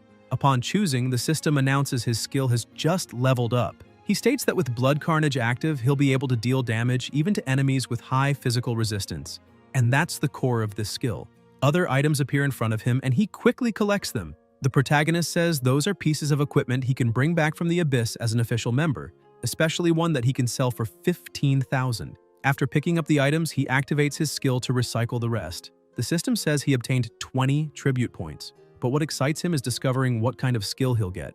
The system shows that he obtained the rare card, Matriarch. With it, he can summon up to 4 demon spawn to fight alongside him, and evolve as they gain combat experience. Ye is surprised by this, as he now has a summon that can choose its own evolution. Meanwhile, somewhere else, the disposable team managed to find a place full of crystals. Zhou Tong is impressed, saying he didn't think they'd find a mine in that abyss.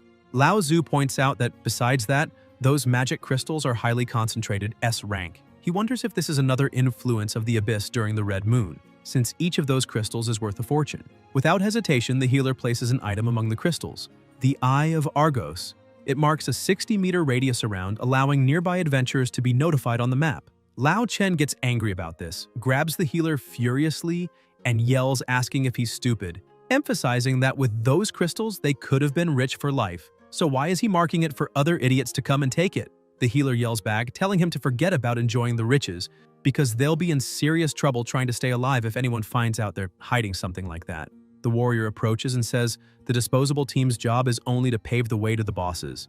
If they die, it'll be called an accident and no one will care. Experiencing this firsthand, Lao Chen is speechless, thinking about the word trash. He remembers how he used to behave, kicking, hitting, and shoving disposables, saying they were just garbage and that it made no difference if they lived or died. However, he also remembers the moment he was recycled.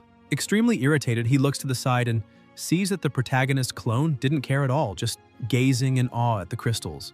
Lao Chen thinks that even if his level is gone, as long as he can get a little money, it'll all be fine. He looks at the crystals and decides to take one, thinking that if he gets good equipment to make up for his stats, maybe he can enter the main forces of the raider group. So he sees no issue in escaping with a few.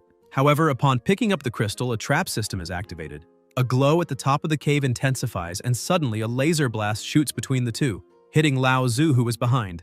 They stare at the scene, wondering what's going on. Still inside the secret area, the protagonist had summoned the demon spawn. He looks at his first summon and says the level 1 spawn seems very weak and lacks combat ability. The system announces that the spawn can evolve up to level 5 demon spider with battle points, BP, and informs that 5 BP are needed for the next level.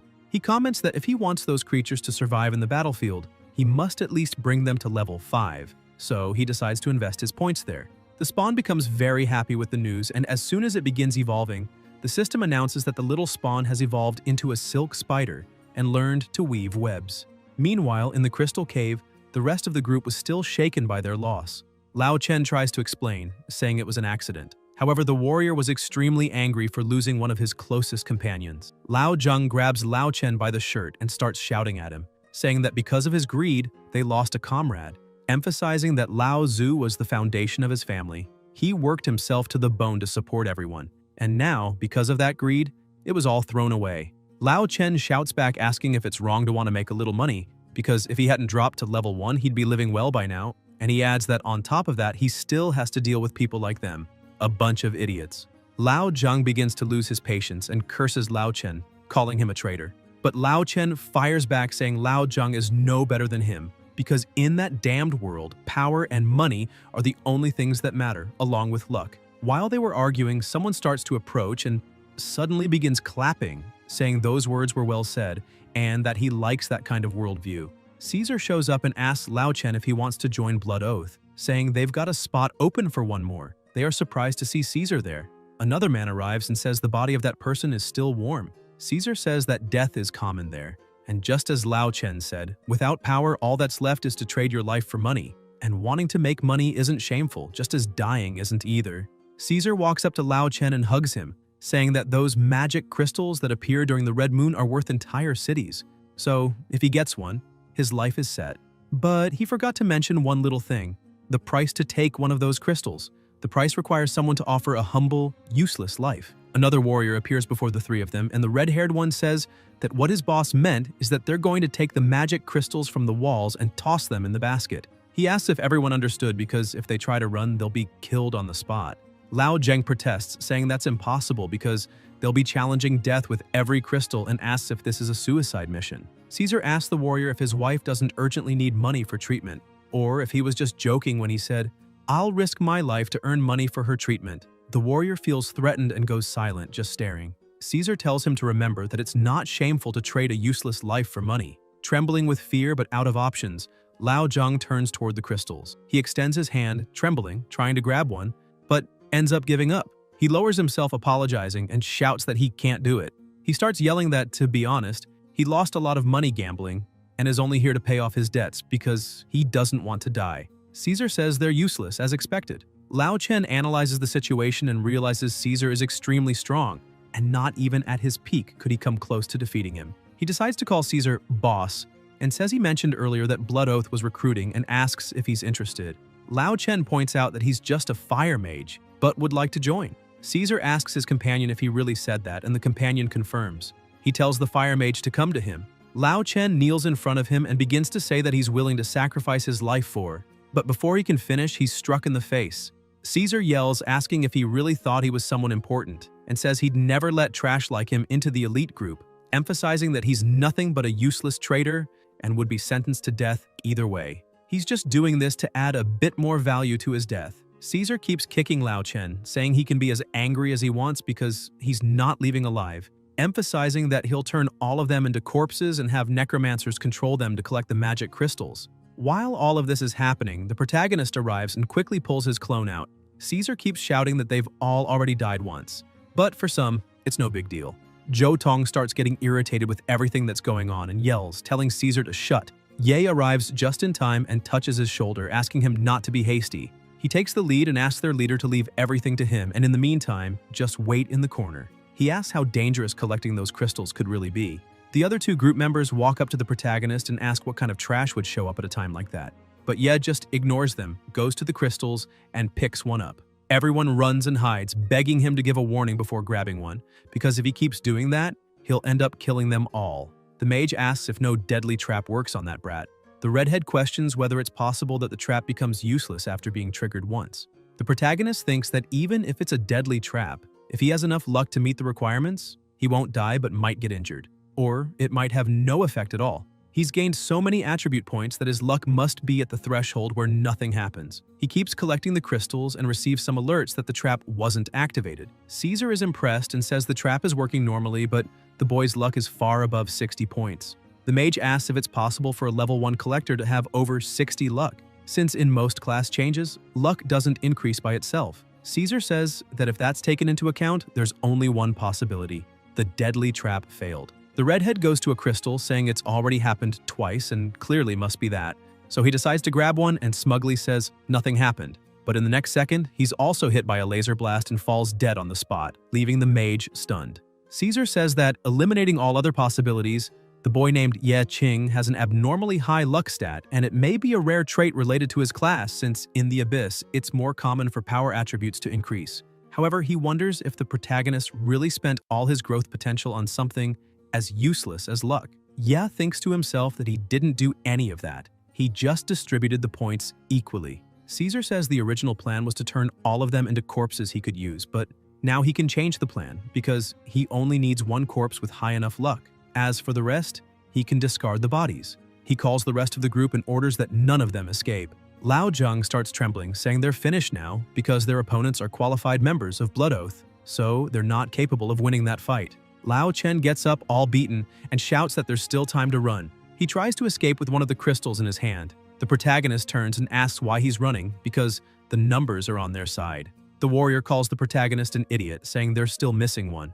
But he corrects him, saying they're not missing anyone. Suddenly, the mage asks his companion if he heard something, and looking up, sees that small Spider-Men were coming their way. The system announces that the summon is complete. The group shouts that there are monsters there. Tong starts to worry and says this is bad because now they have to worry not just about the enemies but also the monsters. Ye says he picked up some spiders along the way, so those are on their side. The leader is confused, asking how he controls those spiders and since when he can do that. Ye begins using his ability to scan the enemies. The first is a level 20 enemy necromancer. The second is a level 17 enemy berserker. Then there are 2 level 18 enemy hunters and 1 level 19 enemy paladin. The protagonist thinks he can't be certain of the power gap between the humans and the monsters he summoned, but he doesn't think it will be a problem. However, when he tries to scan Caesar, his skill says it's not possible to identify and states that it can't analyze nearby human enemies of comparable power. Caesar starts speaking, saying he's impressed to discover the protagonist can control abyssal monsters and that apparently he picked up a few tricks from rummaging around. Ye thinks that in that case, the guy's stats probably aren't much lower than his own and may even be higher. Caesar shouts that if they're not level 10 monsters or above, they're not even worth mentioning. He orders his group to take care of the monsters first, then eliminate everyone else, and tells them to be careful not to damage the crystals. The protagonist says the plan has changed a little. He looks at his group and tells them that if they don't want to die, they need to run immediately in the same direction as Lao Chen. The warrior is surprised and thinks he already knew the protagonist was an idiot, sacrificing himself like that to stop the enemy group. However, he thinks it's fine as long as he does it alone. Without thinking twice, he also turns and starts running away. Tong looks at Ye before leaving, but Ye says he's sure they each have their own reasons for exploring the abyss, so if he doesn't want to die, he'd better run. Tong says he'll never forget this sacrifice and also starts running. However, thanks to his luck being one, he ends up stepping on a trap and an avalanche of rocks comes their way. The warrior asks what he just did. Tong screams an apology, saying that ever since he entered the abyss, bad things have been happening one after another and he doesn't know why. Meanwhile, the battle between the two groups begins, and the paladin charges at one of the spiders, landing a direct hit. He says he's going to crush those bugs one hammer strike at a time. However, the spider manages to counterattack and spits web in the paladin's face, causing a distraction. When he finally looks forward, he sees the real demon approaching. He manages to defend himself and says the protagonist is an idiot for trying to take on a level 19 while being level 1. However, he realizes that this strength isn't normal and uses a shield strike to push the protagonist away. While in midair, he thinks his spiders are level 10, so they're good enough to scatter their forces, but against an organized group like Blood Oath, it's not enough. With a quick move, he turns and cuts both of the paladin's calves, who screams in pain. Seeing the opening, he charges in to finish the attack, but 2 shots come toward him. He notices and dodges easily, impressing both archers. One of them asks how a level 1 can dodge that attack.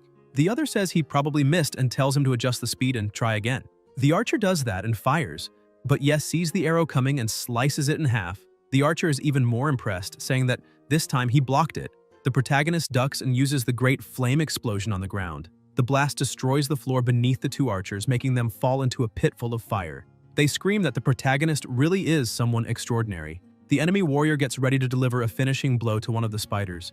He manages to defeat it, impressing the rest of the group. He looks at the 2 and charges. Tong begins to panic and says he didn't do anything. Lao Zhang doesn't hesitate and steps in front to protect him from the attack. Even angry, he says it's all the fault of their idiot leader that they couldn't escape. So if he doesn't want to die, he should get up and try to fight.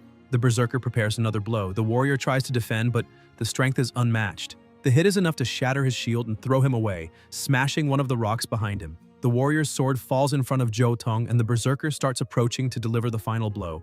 Tong stands up, trembling in pain, and starts laughing, saying he shouldn't have come to the abyss. Either way, he's doomed to die. He yells that his debts will be paid when he dies, so it's nothing, and tells the berserker to get it over with already. The berserker charges in, but is paralyzed mid-run and shouts that he can't move. Looking back, he sees that Tong is the one doing it. The leader says that this time, the buff hit the right target, emphasizing that he used his immobilization technique and yells for Lao Zhang to make history. However, the warrior yells back, saying he's also immobilized and calls him an idiot. Ye looks back and thinks he's surrounded by idiots. The necromancer starts acting, saying that even if the protagonist has a powerful hidden skill, there's always a limit to one's powers. Also, he doesn't have the stamina for long battles. Ye thinks that casting continuous spells consumes a lot of mana. When he summoned the clones earlier, he lost 1/3 of his total mana. Summoning the spiders also consumes mana. He takes one of the cups from his inventory and starts drinking. The necromancer asks what kind of drink that is. However, Ye says he doesn't care what he's saying because it's already too late to restore his mana. While summoning the dead, the necromancer yells that necromancer is a very powerful S-rank class. The creatures controlled by necromancers are practically immortal, as they won't disappear until the controller is killed. Ye asks if he's talking about body control, and now that his mana is full, starts using his skill, saying the dead should just rest in peace. Quickly, all the bodies start being recycled by his skill, and the necromancer is shocked, asking if that's some kind of evil technique, and where all the bodies went. Suddenly, Ye starts attacking with impressive speed and lands a direct hit on the necromancer, knocking him to Caesar's feet. Caesar turns and says to the protagonist that he really does have some interesting tricks, so it's no wonder he caught attention at the drink shop. Ye says that if Caesar had shared with everyone and let them go their separate ways, everything would have been fine, but he wants to trade human lives for crystals, and that's already an offense, especially calling them cannon fodder. Caesar asks what that has to do with anything, and questions if a protagonist can really stop being cannon fodder just because he has potential. He says that's a joke, because people who are trash will always be subordinates. He asks how long Ye will keep pretending to be a hero, and emphasizes that he's only saying this to remind them. They live in a world that devours people. Only the strong can keep standing. Suddenly, he hears someone screaming for their life, saying they're just a handyman. Looking to the side, he sees his berserker is about to take a hit.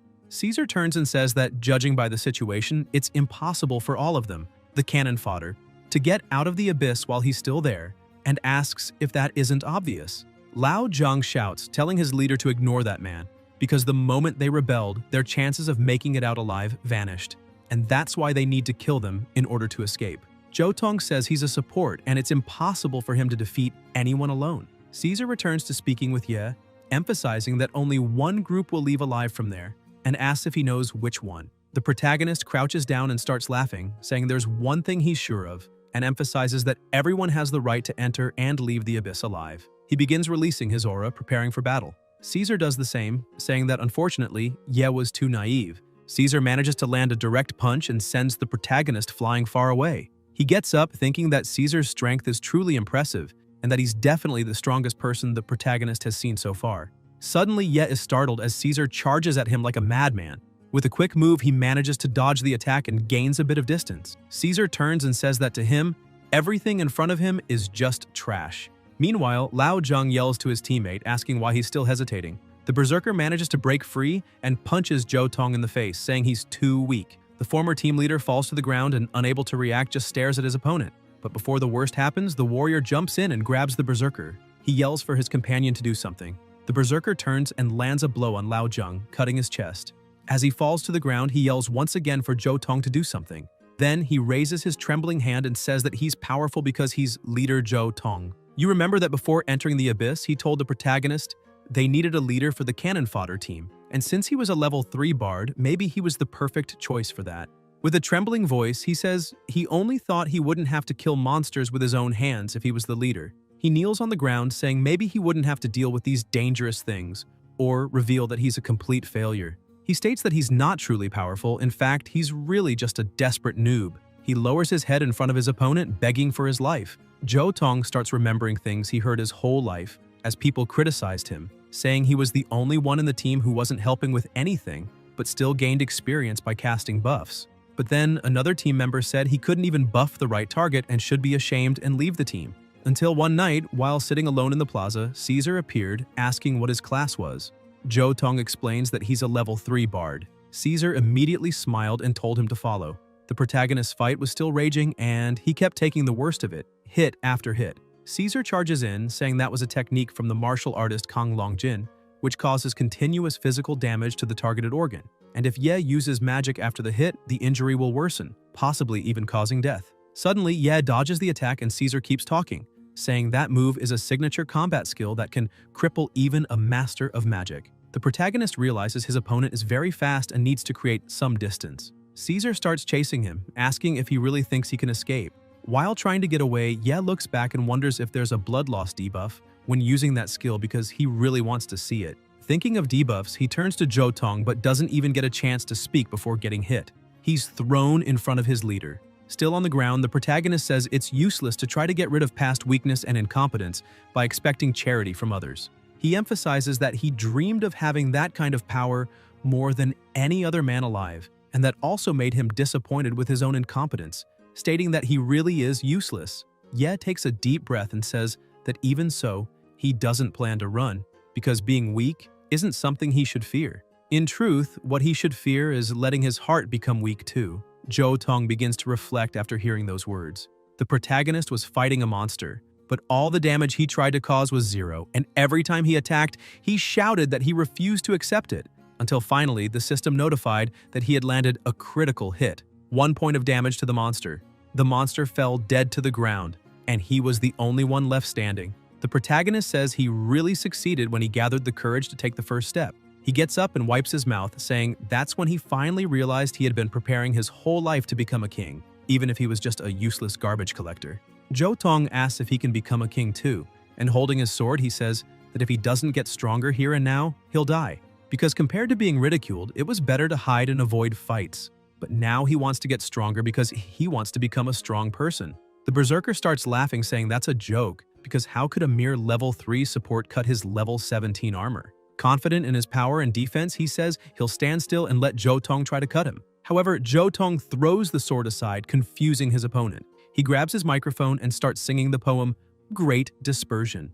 Both the berserker and Caesar are shocked by what's happening. Caesar asks what's going on there. The protagonist starts smiling and says that's because he found the best support in the world. The system notifies that he has been struck by inspiration and the status has been obtained, granting a 15% boost. Defense increased by 15%, speed increased by 15%, resistance increased by 15%. Yi summons his blood nightmare. The little monster goes after the berserker, and as he looks back, he sees an image of the protagonist, but the blood nightmare quickly begins wrapping around his body. He starts losing balance while screaming for that thing to let him go. Jo Tong can't believe the protagonist is that strong. He hears a noise, looks back, and realizes that now their fight is different. Ye is dodging all the attacks. While evading, he thinks that due to the abundance of magic, his body's regeneration speed is very fast. He activates Berserker mode, Carnage. The two clash on the first strike, but the protagonist's speed is very high and he manages to strike again before Caesar can do anything. However, one attack grazes him, and Caesar begins to question whether his armor is even working, as it was pierced by a ragged dagger. On the other side, the protagonist is also reflecting, since his Carnage skill, which ignores defense, was very effective in the attack. However, the blood loss debuff is still active. He jumps again to attack, thinking this fight must be resolved as soon as possible. Caesar looks at him and starts laughing, shouting that this is getting more and more interesting. He dodges the protagonist's attack and blocks the second one, saying that after 20 years of training, how could he lose to a kid like him in skill? Caesar punches Ye in the face, asking if he can feel the difference in strength between them. He points out that martial artists can advance in their upgrade path and change class to a Destruction King, based on strength, or to a Street Fighter, based on skills. The protagonist drops his dagger and goes in with his fists too. The two clash at the same time, creating massive pressure inside the abyss. Ye starts to worry a bit while Caesar continues acting like a madman, saying he really doesn't like those weak styles based on technique, and that's why he poured all his points into destructive power. He uses his skill, Instant Death, Heaven-Shattering Punch, and sends the protagonist flying, making him crash across the area and land on the other side with a massive impact. However, it wasn't enough to defeat him. He lands on his feet. Caesar states that the protagonist is extremely stupid for wanting to face instant death head-on. He asks if Yes still thinks he can lose to someone like him in terms of strength. The protagonist begins to get extremely angry. He grabs his clothes and tells the system to add all his free points to strength. Yes stands and rips his shirt. The system announces that 176 free points have been added to strength. Caesar asks what he's doing adding all that to strength. The protagonist thinks his strength stat has increased instantly and his muscle mass has changed a bit. Caesar, still thinking he's superior, charges in without fear. The protagonist prepares to strike, thinking that although he doesn't know the full impact of a martial artist's combat skills in terms of destructive power, pouring 300 free points all at once should be enough to land a single decisive blow. Once again they clash, but this time one side loses badly. Caesar's hand begins to twist and he's sent flying with a destroyed hand. He starts screaming, asking how a punch with no skill managed to do that to him. Jo Tong watches that fight in shock, and the protagonist wastes no time and jumps, slamming his opponent deeper into the rocks. While grabbing Caesar's face, he says, there won't be time for him to be shocked because that fight needs to end immediately. Caesar starts to get scared and remembers someone saying that from today on he could join Caesar's cannon fodder team. 8 years ago, he was being told by someone to clean all the gear because there would be deeper dungeons to return to later. They emphasize that he had to clean well because The rule of the Lionheart hunters was that the weak are only assigned to polish boots, and he also used to hear that if he wanted to become an official member, he had to prove himself. However, it seems he's destined to be cannon fodder for the rest of his life. In a battle against a giant beast, he thinks that if he can prove he's not incompetent, then he'll be able to rise from the ranks of rookies. He thinks he needs to prove it and charges forward, landing an extremely powerful blow on that massive beast. He looks at his hands and thinks it doesn't seem so hard. He manages to bring the monster down but lets his guard down, and the monster strikes back, slamming him into the ground. In the infirmary, a doctor says his jaw was crushed, 8 ribs were broken, his heart was pierced, his liver, spleen, and kidneys were all damaged. He highlights that the entire setup inside his body cost many magic crystals, since abyssal technology can now extract high-value cells from abyssal creatures and transplant them into human bodies. The doctor notes that, coincidentally, Caesar's DNA matched the monster's, and the good news is that he'll live. The bad news is he'll become a hybrid. Sometime later, he receives the news that he has successfully proven himself worthy of joining the Lionhearts. As an official member, a shield is thrown on the ground, and a strange being tells him to wear it and become its extra arm, becoming its dog. Caesar picks up the shield and smiles, asking where his friends are. The strange being responds that those useless people are all dead. He thinks that this is a world that swallows people whole, and if you can't prove your worth, you'll be treated like trash. Suddenly, he rises and enters the unshakable mode. This skill boosts defense, destructive power, and speed. He manages to grab the protagonist's arm, surprising him. Looking at Caesar's hand, he notices it's also been restored. Fueled by rage, he lands a direct punch on Ye's face, pushing him back slightly. Caesar says that the essence of magic crystals is solidified energy and magical fury. During the blood moon, these crystals are especially powerful. He notes that because of the monster organs transplanted in him, he can also absorb the power of magic crystals. He consumes the crystals, saying he can gain power that exceeds Abyss Boss level temporarily. His body begins to mutate, and the system alerts that a boss has been detected. Rodrigo Caesar has appeared. On the other hand, the system also alerts Ye that his Berserker mode has ended, and he's now entering an exhaustion state for 30 seconds.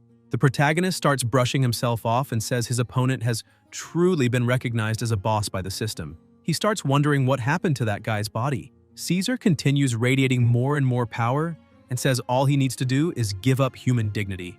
Ye looks at Jotong and gets an idea. Caesar starts attacking, kicking several rocks toward them, saying they should just give up their human bodies and become monsters with no moral restraint. The two begin dodging the rocks being hurled, and Caesar charges at the protagonist, saying he accepts the price of that power. As he runs, he looks back and sees Caesar closing in more and more.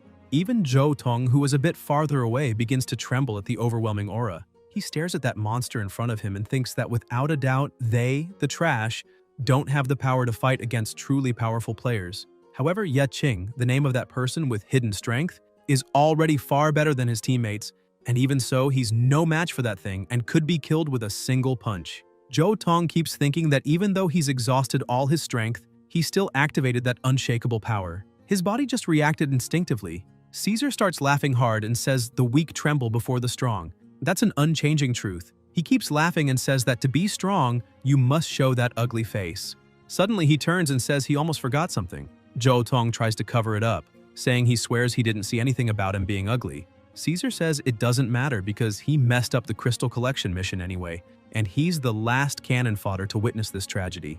Caesar begins screaming that he'll give him a heroic death. However, Jotong pleads for a moment and says that if he has no choice but to die, then he'd like to say one last thing. Caesar grabs his neck, saying he talks too much, and asks what his final words are. Behind them, the body Caesar had defeated, the protagonist starts to dissolve, revealing it was the Blood Nightmare.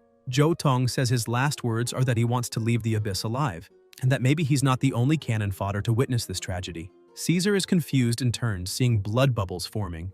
The protagonist appears among them, saying that thanks to the bard he gained a little more time. The exhaustion state was cancelled by that drink. Ye grabs the Blood Nightmare in his hand and emphasizes that it was impossible to get a read on his opponent's body by relying only on his observer's eye. So he had to rely on the Blood Nightmare's traits to gather hidden information by making contact with the Caesar's body. The Abyss Boss is a bit confused and starts questioning if that thing he tried to kill was just a clone. He asks, "Since when has this been happening?" The protagonist says that the price of these superhuman powers may be heavier than it seems. Although the Berserker combat skills increased his strength in a short time, the price of forcibly relying on that power beyond his physical limits was 30 seconds of exhaustion. However, since Caesar has a body that blurs the lines between humans and monsters and he stretched his greedy hands toward the abyss itself, then the abyss will naturally want him to pay the price. Caesar gets angry, telling the protagonist not to joke about it and asks, if that power is his own, what does the abyss have to do with anything? Suddenly, he feels something strange in his arm and upon looking, realizes it's taking on a monstrous form and begins to scream in pain. His arm starts growing, becoming more monstrous. Caesar looks at Ye and thinks he's the one doing it. He charges forward, but the protagonist is extremely fast and easily dodges the attack. Caesar keeps trying to attack, but Ye thinks that the change in his opponent's body shape slowed him down and now it's way too easy. He keeps dodging with ease and thinks that if he had a weapon now, everything would end faster. Zhou Tong acts quickly, passes behind the protagonist and shouts. As Ye turns, he throws a dagger, asking him to catch it. The protagonist grips it firmly and tries to create some space, but Caesar continues charging without hesitation. Seeing a small opening, the protagonist blocks and with a quick move, manages to get behind Caesar and stab him with the dagger. Caesar starts feeling unbearable pain and asks if every strike is a critical. The protagonist just watches and asks Caesar not to forget that he's just a guy who doesn't bother anyone. He just put a few points in agility. Caesar starts getting furious and charges in, shouting that humiliating him will only make the protagonist's death worse because he is of a superior existence. Ye dodges again and says Caesar isn't anything special. Landing a punch imbued with flames, he states that in his eyes, Caesar is 100% a monster. As Caesar catches fire and screams in pain, he grows even more enraged and loses complete control of his body, transforming fully into a monster. Seeing this transformation, Ye says that unfortunately, Caesar is already gone. There's no saving him now, he's completely transformed. A strange aura begins to surround them, and the protagonist asks if he's beginning to hear the abyss's call. Caesar gets a bad feeling but keeps screaming that the protagonist should just die and not drag him along. Suddenly, he starts swinging at the air, screaming that he already proved his worth, so why can't he leave? He says he's not cannon fodder and doesn't want to die and keeps yelling while trying to hit nothing. Zhou Tong says that man has gone completely insane and that now's their chance. A few minutes earlier, Caesar was laughing, thinking he had won the fight. However, Ye appears behind his leader and calls him, saying his body is being swapped by the blood nightmare. Zhou Tong breathes a bit easier, saying that for a moment he thought Ye had died. The system notifies that a challenge has been activated. Win the battle without killing Caesar and earn rewards. The moment he reads it, he starts wondering how that'll be possible because Caesar won't walk out alive, and his companions wouldn't let him go that easily if they saw him like this. However, he thinks that if he completes the challenge, he'll get some rare rewards, so he'll at least try.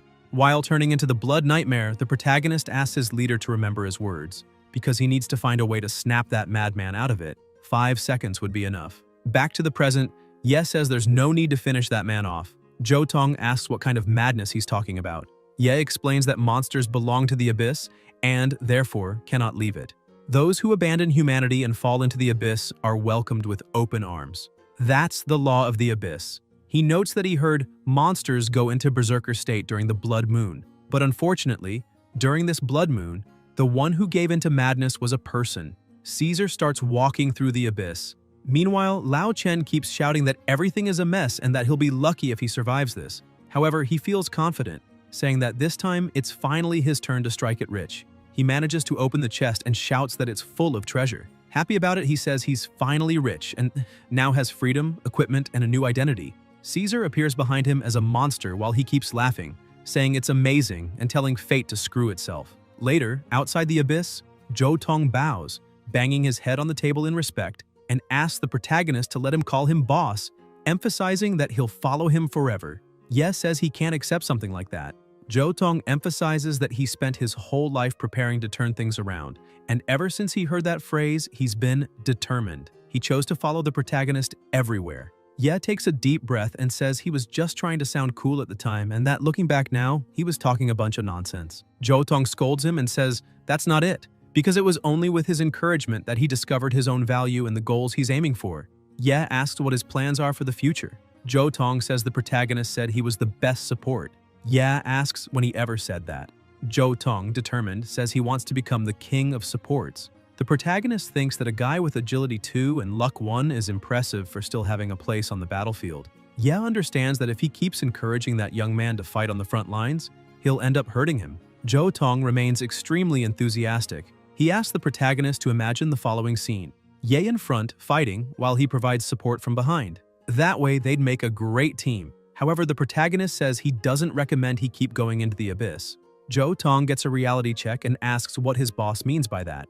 The protagonist thinks that if his only skill is making others stronger, but he's so weak he needs protection himself, then that's not a qualified support. He thinks he just doesn't want Jo Tong to keep risking his life. Ye holds out his hand to Jo Tong and transfers 1,000 magic crystals to him. The protagonist says that's all the magic crystals he has so far and that it's enough to support him for a long time. However, he wants Jo Tong to promise he won't set foot in an abyss again.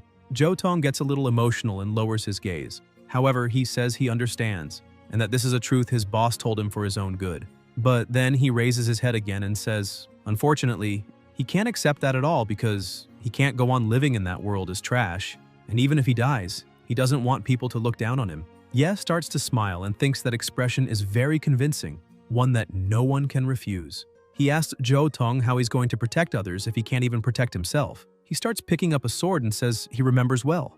Jo Tong's microphone only occupies one hand. Jo Tong realizes that's Lao Zhang's sword. The protagonist climbs on the table and sticks the sword into it, saying that according to the information he has about bards, it's a half-magic, half-physical class. That means Jo Tong can use magic weapons to cast buff and debuff spells, which he's already good at, and can also master certain attack effects. Ye keeps talking and emphasizes that if he couldn't wield a sword for Lao Zhang before, then he must try his best from now on. This is a favor he must repay to Lao Zhang. Jo Tong holds the sword and tells his boss he doesn't need those magic crystals. The protagonist says if that's the case, then Jo Tong should give all the crystals to the families of Lao Zhang and Lao Zhu, because in the future, they'll earn much more than that.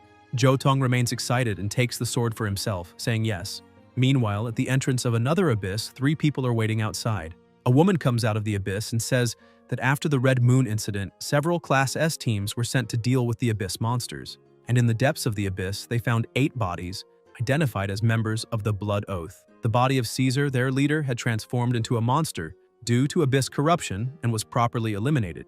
They also found other bodies with an identifier. The man sitting asks who those people are. The woman hands him the report, saying one of them has always been accused of being a team killer during abyss invasions. His name is Lao Chen. She notes that high-quality equipment was discovered near his body and that he probably found the mutated corpse of the former team leader and died in combat. She highlights that this is an unexpected factor, but still within their calculations. The man sitting asks if that's really the only factor.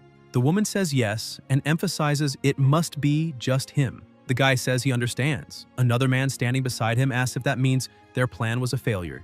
The man sitting replies that Caesar was just a small fry who failed to prove his worth, so they can always find others like him. The next day, at the People's Hospital of Shenfeng, some people are walking normally through the hospital visiting patients. However, inside a room with the door closed, a man is completely broken down. Sitting on the floor, crying in despair, he begs forgiveness from his son, saying he had no choice, but he'll have to do it again. With the key in hand, he begins to use it, and an immense amount of strange energy starts being released. Quickly, this energy expands and begins flowing out of the hospital, reaching the street and destroying everything around. The people walking nearby start panicking, asking what's happening, until suddenly a gigantic portal begins to form. They shout for someone to call and notify the authorities immediately. The city begins being attacked and destroyed by monsters. 2 people hold hands, and the older brother tells his sister to hang in there and hold on tight without looking back. He starts pulling her, telling Jo to run as fast as she can. However, the monster attacks them both, throwing the brother away and separating them. She starts being devoured by the monster while screaming for her brother. The protagonist wakes up startled and looks around, trying to calm down. He lies back down because he's had that dream many times before. He grabs his phone and says he almost forgot about today. He goes to a flower shop and asks Lady Zhang for a bouquet as always. She's happy to see him and asks if he's going to visit his little sister. He says yes, and emphasizes that, unfortunately, they had an incident. Zhang smiles and says his sister is extremely lucky to have him as a brother. She asks if he cut his hair and notes that it looks very good. Ye explains that on the way he was stopped by the military fanatic old man. He takes the chance, goes over to some flowers, and tells Zhang that he imagines she'll put those flowers out too, so he'll help her. She smiles and thanks him for his kindness. Outside, they see several police trucks passing at high speed. She comments that she's been seeing a lot of vehicles going to the hospital lately and that apparently they all seem to belong to explorers. She asks if something's going on. As soon as the protagonist hears the word hospital, He activates his power and immediately leaps, using all his speed to get there as fast as possible. Still in the air, he sees that a massive portal had formed. The police were shouting for all barriers to be opened immediately. Ye is shocked, wondering what an abyss portal is doing there. He goes to the authorities, but one of the guards says that civilians need to keep their distance because the area is under lockdown. However, the guard is surprised because the protagonist completely ignores him and keeps walking toward the abyss entrance. Another officer arrives and asks what kind of joke is going on there and why the guard is letting just anyone pass like that. The guard replies that her supervisor shouldn't ask him that because that guy and the people who came before him are folks they should never mess with. The protagonist keeps heading into the portal angry and says his sister must wait for him because this time he won't fail. As soon as he arrives on the other side, he says the abyssification happened because the hospital was transported to another dimension, and the space there is far larger than the previous hospital. He wonders if the same thing that happened at the mall is happening again. Ye looks around and notices that the room has already been cleared, probably the work of the team that came before him. He finds an empty bottle on the floor and comments that the people who came earlier are doing well financially too, because that bottle isn't something someone with a common class could afford. The protagonist asks for his skill to retrieve the effective magic bottle. The bottle appears full in front of him, and the system explains that the effective magic bottle restores 85% MP, removes fatigue, and halves consumption for the next 30 seconds. He stores that small bottle and says that even if he faces the abyss alone to find his sister, the magic consumption will be heavy, so he must be as prepared as possible. He keeps walking until he reaches a fork. He uses his exploration vision skill. The system gives a hint, saying that both paths lead to a point of no return. He comments that it looks like he needs to choose a direction. Looking at the ground, he notices that the previous group left some markings there, and they seem pretty recent, so they were probably left by the hunting team that came before him. He assumes they're there for a rescue mission, so he decides to take the other route to increase the chances of finding his sister. He grabs a torch and looks into the darkness, saying he doesn't know how long he'll be in there, so in the worst case, he'll have to worry about the entire place. He starts getting even more irritated and pushes himself, saying he doesn't have time to wait around because a normal person can't survive long in a place like that, so he needs to hurry. Ye starts moving quickly through the place, and when he steps on a carpet, he notices the red carpet is new, which indicates that place has never been seen before. Looking back, the protagonist notices that the path behind him has been swallowed by darkness, creating a barrier that prevents him from returning. He picks up an item and says he's seen that item's ability before and that if he's stuck in the labyrinth, he can mark parts of the area on the map. The system announces that he used the Eye of Argos and asks to open the map. However, the system notifies that it's impossible to show the map outside that area. Ye says it's no wonder the others use blades to mark locations in that abyss labyrinth. The system's orientation is completely ineffective. That must be one of the so-called rules of the abyss. He hears a noise behind him and, turning around, realizes something strange is emerging from nowhere, making him wonder if that place is a trap. However, he quickly dismisses that possibility because he didn't hear any mechanism moving. He also notes that there's something strange because that room is too quiet. Suddenly, a monster starts to form behind him and gets ready to attack, but he senses its presence and dodges the attack with a quick movement. He prepares and counterattacks the monster, slicing it in half. The system announces that it's ineffective, and the monster begins to regenerate. He starts to wonder if that monster is immune to physical damage. The monster roars.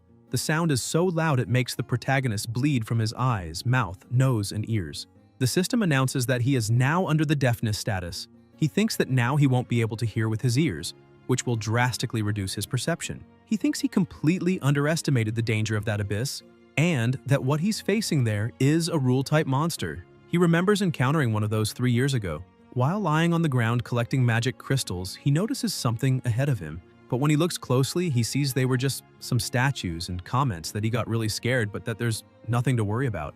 He turns and goes back to collecting the magic crystals. The statues begin to stare at him and move closer while he's focused only on the crystals. As soon as he looks back again, he's startled to see the statues are already very close to him. He asks if it's possible that he's hallucinating since those statues were on top of that rock mound just seconds ago. Suddenly, another collector appears beside him, shouting that he can't turn his back to the statues and that he mustn't blink because those are monsters, weeping stone statues. He asks what that is, because just hearing the name gives him chills. The man shouts at him again, saying he mustn't take his eyes off them, and begs him to keep looking at the statues. The guy starts to explain that the monsters in that abyss follow certain rules, and that's logical. The higher the monster's level, the stronger the logic. The weeping stone statues in front of him are Class S creatures, but they usually don't attack awakened ones. However, their rule is that once you start looking at them, the bodies petrify like statues and lock onto you. As soon as you look away, they rush at you at a speed fast enough to kill most awakened ones instantly. The protagonist asks what they should do now. The man comes over to him and asks him to follow his lead. He explains that they should retreat slowly until they're out of the room and mustn't blink. The two begin walking backward, watching the statues, until they manage to leave the area. However, the protagonist trips on something and falls to the ground, scattering all the magic crystals. As a result, both of them look away, and the statues charge. The man runs, pulls a lever, and quickly closes the room's entrance. Ye, shaken, falls to the ground relieved and thanks the man, saying it's thanks to him that he made it out alive. The man keeps laughing and says the protagonist got lucky this time because if he had attacked a weeping stone statue like other awakened ones, besides realizing he couldn't deal any damage, he would have been killed in the blink of an eye. The guy keeps laughing and comments that although they're just collectors with little combat ability, when it comes to experience.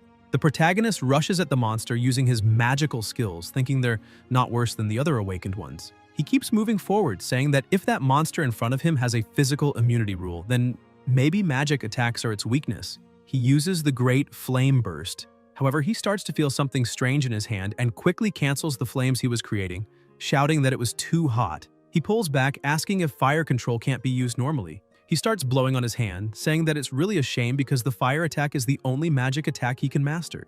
The monster prepares to attack him, and he remembers that he still has one card left. He manages to dodge and says that the whereabouts of the ship still haven't been found, so he won't just stand in that first room without moving forward. The demonic spirit has physical immunity, but its attacks are mostly physical. That rule-type abomination is kind of strange. The monster charges at him again, but the protagonist manages to dodge. The monster gives no space and keeps attacking, pressing Ye to the limit. The protagonist says he knows he can successfully push that monster back. After dodging several strikes, he thinks he finally understands the rules and mechanisms, because the demonic spirit only materializes when an attack action is executed. The scythe hasn't been pulled out, and now he not only lost the protection of the rules that made physical attacks ineffective, but also turned physical attacks into its biggest weakness. Taking advantage of an opening in the middle of the opponent's attack, the protagonist moves in and lands multiple slashes all at once, causing the monster to vanish. The monster's energy, which was scattered around, begins to concentrate into a single point, and another monster appears before the protagonist. He observes it and thinks that a second form has appeared, and that's really interesting. However, this second form has an energy pressure far greater than the first. That aura begins to surround Ye, and he thinks that ever since he heard the scream from the first form, not only has his hearing stopped working properly, but now his vision is also starting to be affected. This makes him wonder if he should use his blood plan to try to save himself. But he dismisses that idea too, because he just used it to lure the first form's attack, creating an opening for the counterattack. Besides, his skill requires at least 30 seconds of cooldown, and his remaining magical power wouldn't support the cost of continuous summoning. The second form attacks him with everything, and he realizes he's been slashed on the shoulders. The protagonist thinks there's no way to react. The best he can do is avoid fatal blows with luck. He thinks he's just encountered an assassin he couldn't beat even with all his stacked stats. He activates his carnivorous plant card, Regeneration. The system notifies that all wounds have been successfully healed, including the abnormal deafness. He thinks he needs to increase his health so he doesn't die from a single blow. The second form observes the situation, and it surprises it. The protagonist says that the demonic spirit, in its second form, is afraid of luminous things. Even the faint light from the healing magic makes it back off. Determined, Ye begins to smile and ignites flames in his hands again. The second form hesitates, and the protagonist intensifies the flames, spreading them over his whole body. He starts to catch fire, but that prevents the second form from coming at him. The system warns that he's burning, but he keeps laughing and says things are finally getting interesting. He begins to run toward the second form, which, terrified, runs from him as much as it can. He keeps running, saying that the demonic spirit fears flames because flames are its life force. It's just an innocent soul that died in a fire. However, fire element abilities were cursed, becoming unusable. So, if he can't launch a fireball, he activates his spirit charge, saying that he himself will become the fireball. With the spirit charge, he manages to reach the second form and uses the great flame explosion on his own body, causing a massive blast. He's thrown far away while the evil spirit catches fire. The system reports that he has successfully defeated the evil spirit, however. His health is below 1/10. Additionally, the system also says his arm is severely burned, and he cannot wield weapons or cast spells. Ye starts laughing, saying that the price of that victory was a bit high, and that now he needs to wait until the regeneration skill finishes its cooldown. He looks at the second form, shouting, and says it can't burn to ashes because he still needs to recycle it. He uses his skill and commands it to recycle immediately. With that, he manages to obtain a Soul Reaper artifact. With it, it's possible to summon the demonic spirit to advance and unleash a wide-scale harvest with the scythe, dealing 5 times the base damage. If any target dies due to this ability, Despair Harvest will be activated immediately, restoring 5% of the user's health and mana. If Despair Harvest is triggered more than 5 times at once, then he will enter an incorporeal state for 1 second. In the incorporeal state, he will be immune to physical attacks and obstacles. His attack will not cause death, or the user will suffer backlash equal to the damage dealt. Artifacts cannot be equipped, as they are bound to the user's soul and cannot be swapped. The protagonist stares at the card and says that the cards he got this time are different, as it's the first time he's seen a soul-bound artifact card. Ye says that the Soul Harvest Blade seems capable of converting the dead target into human health. If summoned inside a large group of soldiers, it can wipe out the entire group in a single move. However, the cost of using the artifact is that if the attack doesn't kill the target, he will suffer the backlash of the damage dealt or even die suddenly. So, he must use it at exactly the right moment. The protagonist looks to the side and sees that the door that was previously locked has now opened. The system also notifies that the regeneration cooldown has ended. Immediately, he begins healing and asks his sister to hold on just a little longer because he's coming. In another room, something terrible was happening. A butcher was doing his work and throwing something into a bucket. Xiaozhou gets up with a bottle in her hand. She throws the bottle far away, causing noise. The monster that was near her looks to see where the noise came from. She uses this moment to get out of the pile of trash but falls clumsily to the ground. She looks ahead and sees the doll her brother gave her. Even without strength, she struggles to grab that doll, saying she will never let them hurt him. However, the doll is crushed right in front of her. As she looks up, she sees that the monster from earlier has already returned. It starts screaming loudly, making her so afraid that she can barely move. She just calls for help from her older brother. The monster prepares to attack and suddenly someone appears, slicing the monster in half. Xiaozhou is shocked by the strength of that attack.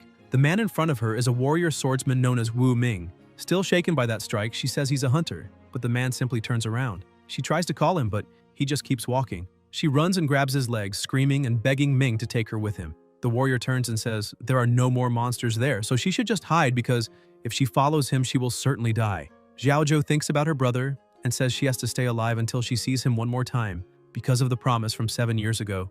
Ye was sitting with his sister's doctor. He says her spinal nerves were badly damaged and therefore fears she may never be able to walk again. The doctor emphasizes that it's a miracle she can still move her upper body. The protagonist asks if that means she really won't be able to stand again. The doctor says that's exactly it, as spinal nerve damage is theoretically irreversible. At least theoretically. Ye asks why he says theoretically, and, thanks to that word, becomes filled with hope, saying that means there's still a chance. He asks what needs to be done.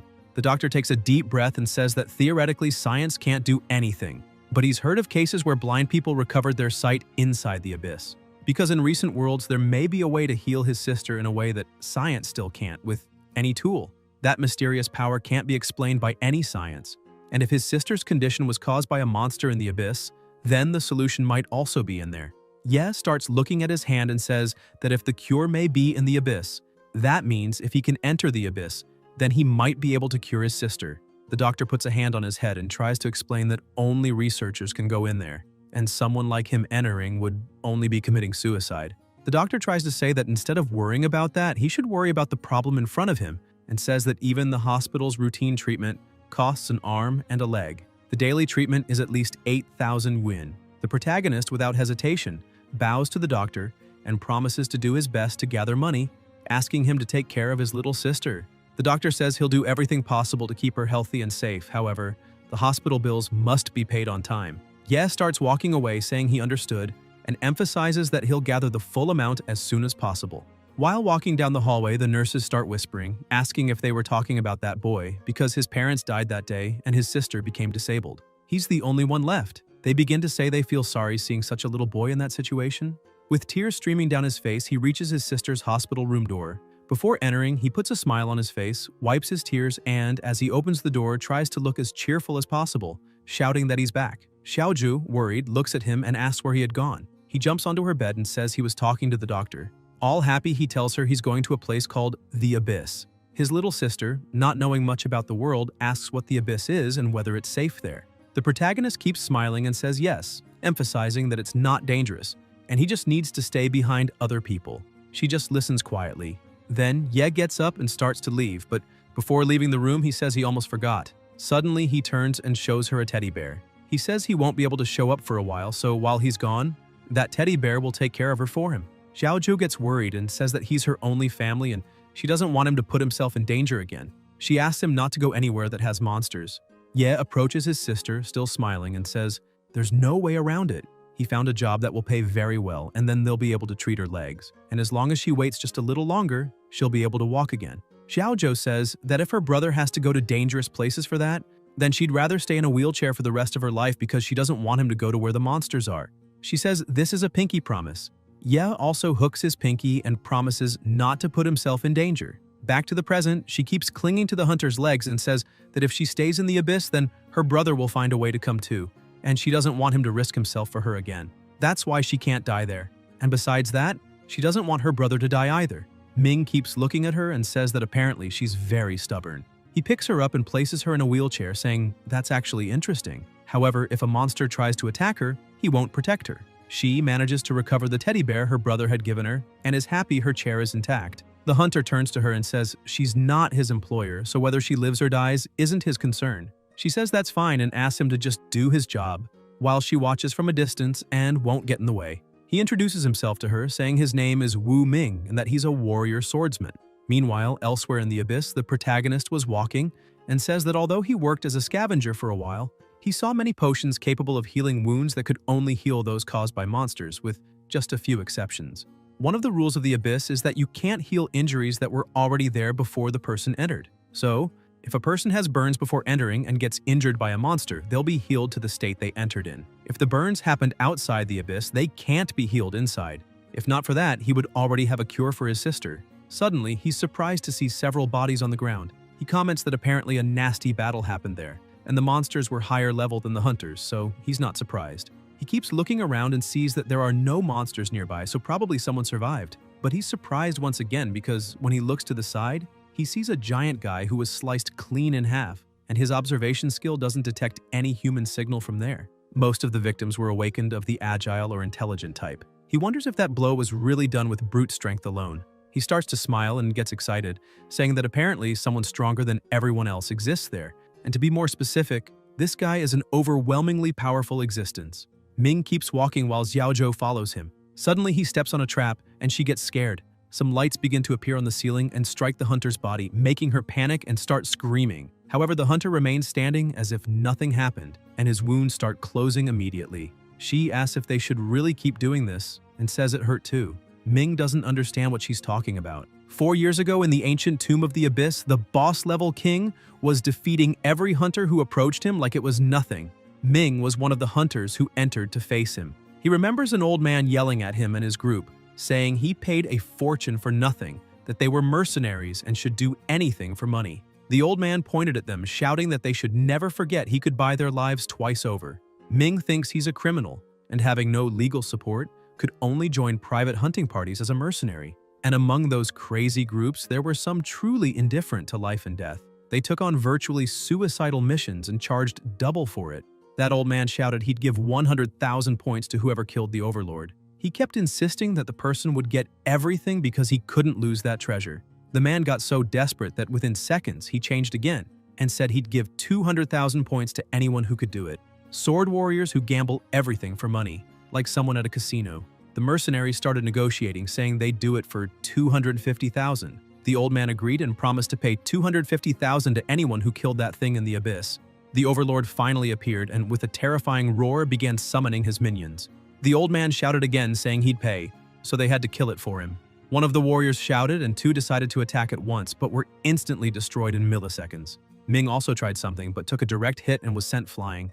The overlord turned and looked at the old man. He started panicking and begged to be saved, shouting that they'd only get paid if he got out alive, and reminding them he bought all their lives. Ming started getting up and charged at the monster with everything he had. Catching it off guard, he managed to land a direct hit. The monster vanished, and a chest along with a gem appeared in its place. The old man shoved the warrior aside, yelling at him to move because he wanted to open the chest immediately. Ming got up, badly injured, and said the pay was double. The old man laughed, saying he was practically dead anyway. So what did he need money for? Was he going to spend it in the afterlife? He opened the chest laughing, saying he'd be rich, that he hadn't wasted money on hidden abyss info for nothing. As he opened the box, a strange light emerged, and he was shocked to see it empty. He kept screaming, saying he worked so hard to get there. But something started happening to him. His head began to swell. That was the sand curse.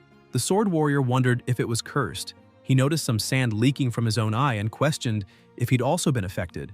In front of him was the Corpse King's jewel, and whether it could be used or not depended only on him. He picked up the Immortal Relic, a soul-bound artifact that transforms the bearer into an undead creature. Holy and healing spells deal fatal damage to the user. Ordinary damage doesn't hurt the undead. The cost of the transformation is the loss of pain and all other emotions. Ming thought he became someone who couldn't die. After telling all this to Xiaoju, she asked if his blood was actually sand and what kind of curse it was. Ming just ignored the question and turned away. She yelled not to be ignored like that. Meanwhile, elsewhere, the chaos was on. Countless monsters gathered and charged. Ye began walking toward them, defeating one after another. He thought he had rushed too much and hadn't distributed his points carefully, so he ended up spreading them evenly. Now all his stats were over 200. Even so, before entering the next room, he had no idea what awaited inside, and going in without thinking might land him in a tight spot. Although abyss monsters weren't that strong, the endless battles were exhausting. He kept moving forward non-stop, defeating everything in his way. He leapt, looked at the remaining monsters, and used Dagger Frenzy. The system warned him his mana was below 5%. That worried him. He couldn't use any spells or skills anymore. One monster noticed a small opening and charged, but Ye was alert and said he'd have to rely on fists now. With absurd strength, he crushed the monster's head. Looking back, he saw more monsters coming. Frustrated, he shouted that it never ends. After fighting through 4 rooms in a row, his body was worn out and mana was barely at half. The small mana potions in his bag were nearly all used. Only the large ones he found at the start of the abyss remained. He rushed toward the monsters, thinking he'd only use the large mana pots if things got truly dire. He kept defeating monsters with brute force like a beast. He used his artifact card, Soul Reaper. While using it, he thought that due to its big side effects, he wouldn't use that scythe for just anything. But if he faced a beast on the brink of death, the Despair Harvest effect could activate and restore his life. The Reaper swept through the monsters, obliterating them, and the system said the Soul Reaper artifact activated its effect. Life and mana fully restored. Now he had 100% life and mana. He sighed in relief, saying he managed to save the mana potions and reduce his use of super regeneration. The system also notified that cooldown times increase the more a skill is used. While walking, he stepped on something that made a sound. Looking down, he saw a pair of glasses and noticed someone hiding in a barrel. He turned and asked who was there. The barrel tipped over and the person inside screamed, begging him to wait and not attack, claiming to be human too. A man crawled out and asked if the protagonist had seen his glasses. Ye picked them up and handed them to the man, who introduced himself as doctor and researcher Song Qingshan. The doctor said he didn't know exactly what happened, but earlier several monsters showed up where he was, the same ones Ye had just killed. He said he was so terrified he only thought about running and ended up in that weird room with no choice but to hide in the barrel. Ye asked if he knew of any other survivors. Qingshan said that was impossible since it was a hospital, and if people with all limbs intact couldn't survive, let alone those sick or missing parts. Ye got furious and grabbed the doctor by the collar, asking how he could say things like sick or missing parts. If he really was a doctor, he shouldn't speak like that. Qingshan asked why not and said he was a doctor, not a hero, and couldn't fight those monsters. He asked if Ye understood. He added that even when rescuing others, one's own life must come first. If he were strong, he wouldn't have been hiding in a barrel. Then asked if Ye came to save him. If he was paid to, he shouldn't be talking crap. Lionheart must have offered a massive reward if he got him out. Ye remembered that name and thought of the Emperor. A few days ago when he defeated the Emperor, a small shield had dropped and he got 150 points. Ye had asked Zhou Tong what that guy just dropped. Zhou Tong said he'd seen it before and thought it was the Lionheart Hunter's emblem. Ye said that was the group of super hunters who only accept the strongest, with entry requirements so absurd they were nearly impossible. Back to the present, Ye just turned away and ignored the doctor. Qingshan yelled at him, saying he just came from that direction, so the exit had to be the other way. Ye said the doctor came from the infirmary, but Qingshan didn't understand and asked what that had to do with anything. He said Ye shouldn't care about saving those weirdos since they're all trouble and wouldn't be able to pay for a rescue. Ye said sadly that he was sorry, but his sister was there. When the doctor heard that, he realized Ye wasn't there to save him and wasn't part of Lionheart. Ye confirmed it and said he just collects trash and doesn't usually rescue it. Ye begins unleashing his power, saying that when it comes to trash like Qingshan, he doesn't even want to bother collecting him. The passage that had been sealed now starts to open, and the protagonist moves toward it. The doctor runs after him, warning that the place has become a confusing labyrinth, and if Ye happens to take the same path he came from, he will certainly encounter an absorption, and they could end up getting lost. Still, he offers to help, saying he can guide the protagonist through the abyss so they can find his sister together and return safely. Ye keeps walking in silence. Qingshan steps in front of him and says he'll take that silence as agreement, urging him to follow since that's the path he had taken. The doctor leads the way through the first portal with Ye right behind. Qingshan asks what group Ye belongs to. The protagonist replies that he works alone. The doctor is shocked, questioning who would work alone in such times, since anyone capable is quickly recruited by major groups like Tartarus, Lionheart, or Cloud Top. He explains those groups pay hunters very high salaries and then suggests that once they get out, he could introduce Ye to some of them as a reward for his help. The protagonist grows irritated, glares at him, and says his sister's name is Ye Xiaoju. If he really wants to guide and help, then he should shut up and do it silently. Upon hearing that name, Qingshan becomes desperate. He recalls a past conversation where he had asked about the condition of those two test subjects since, according to the documentation, both were underage. A man laughed and told the doctor not to worry because those girls' families had no means. One of them was Ye Xiaozhou, who lived with her older brother. The man explained her brother was a mercenary who risked his life in the abyss to make money, and sooner or later he would die there. The other was Lin Shugu, whose father had just gotten out of prison and survived on scraps. The doctor stared at the man and asked how he had convinced them. The man responded mockingly, asking if he really thought persuasion was needed. He had only asked if they wanted to be a burden to their families. He told Lin Shugu that her father was unemployed, struggling to afford her treatment, and had been visiting her less often.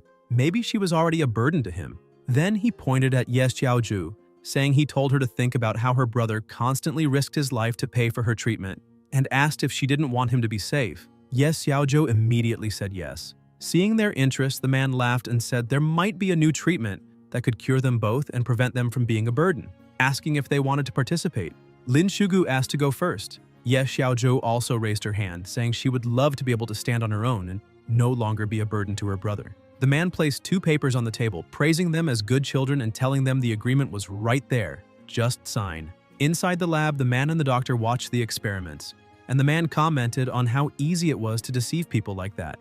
Qingshan said that what was truly amazing wasn't the trick, but that even this kind of trash could hold value for humanity. The man praised the doctor, calling him the best director, and saying the research could help job changers push past their limits to become stronger, making his contribution to society extraordinary. Qingshan grew excited, agreeing and declaring that each subject could be sold for billions, a great contribution indeed. One of the other doctors in the room asked if they could start the experiments. The chief doctor gave the order to proceed. A physician injected a syringe into the patient's blood bag, announcing her as experiment number 1. But immediately her body began bleeding and decomposing inside the chamber. Everyone was shocked, and Qingshan demanded to know what was happening. A woman involved in the project explained that the abyssal cells were rejecting the host, with no energy variations coming from that incompetent vessel, so the abyssal stem cell injection had failed. Qingshan looked at the grotesque sight and dismissed it as just a corpse, saying it didn't matter. They still had one more chance. Suddenly, the woman says there's a big problem because someone is causing trouble. Qingshan asks who it is, and she points to the screen, saying it's the father of the girl they just tested. Qingshan becomes irritated and orders that the man be brought in. The doctor's accomplice says he will fetch him personally.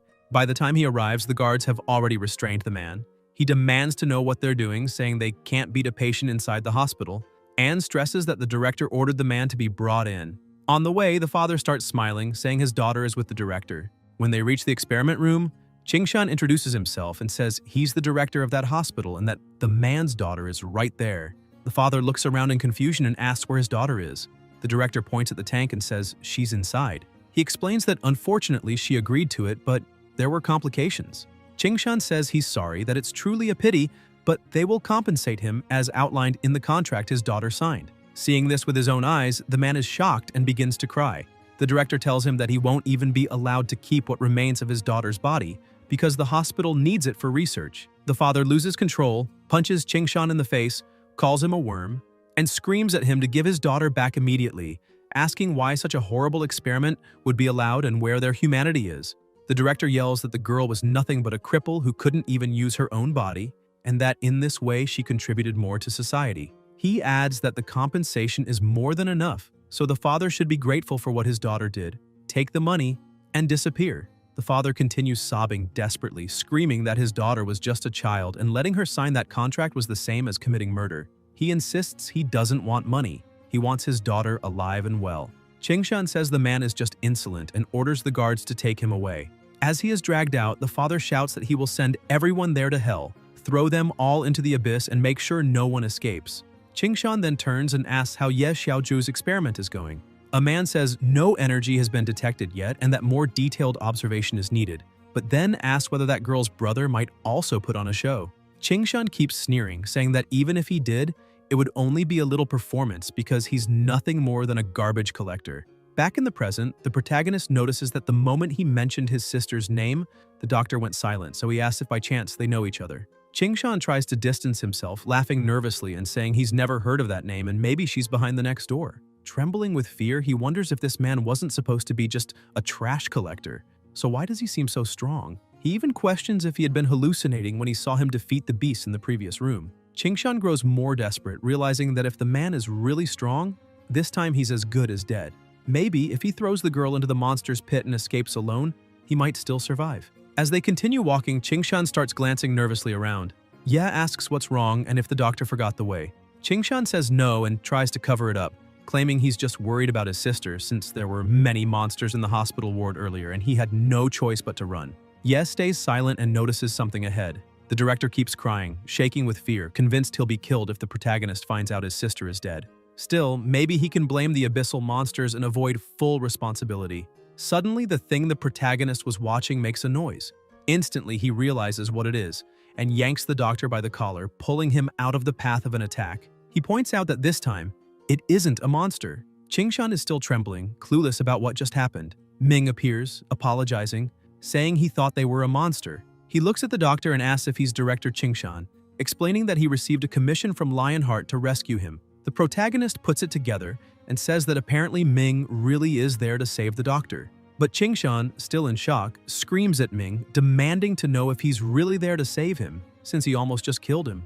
Ye begins to say that he should have realized it sooner, since that same sword had left marks near the entrance of the labyrinth, and even if a whole team had been wiped out, it doesn't surprise him that someone as strong as Ming could have handled everything alone. Ming steps forward, introduces himself, and says he is a double mercenary. For the right price, the lives of his companions mean nothing. The protagonist watches and thinks he's seen deranged double mercenaries before, men who risk their lives in the abyss for higher pay, sometimes claiming the entire reward if their team dies. The doctor explains that he is the one who needs to be saved here, asking Ming to take him. Ye grabs the doctor and insists that he doesn't believe this man is here to rescue anyone, since his sword is radiating murderous intent. Chingshan argues that he doesn't feel anything, but the protagonist cuts him off and tells Ming he isn't there to sabotage anyone's mission. However, the director asked him to throw them off track, since his sister was in a room right behind the mercenary. Ming draws his sword and turns, saying he actually did see a little girl earlier. Hearing this, the protagonist is shocked and asks if he's telling the truth and where that girl is.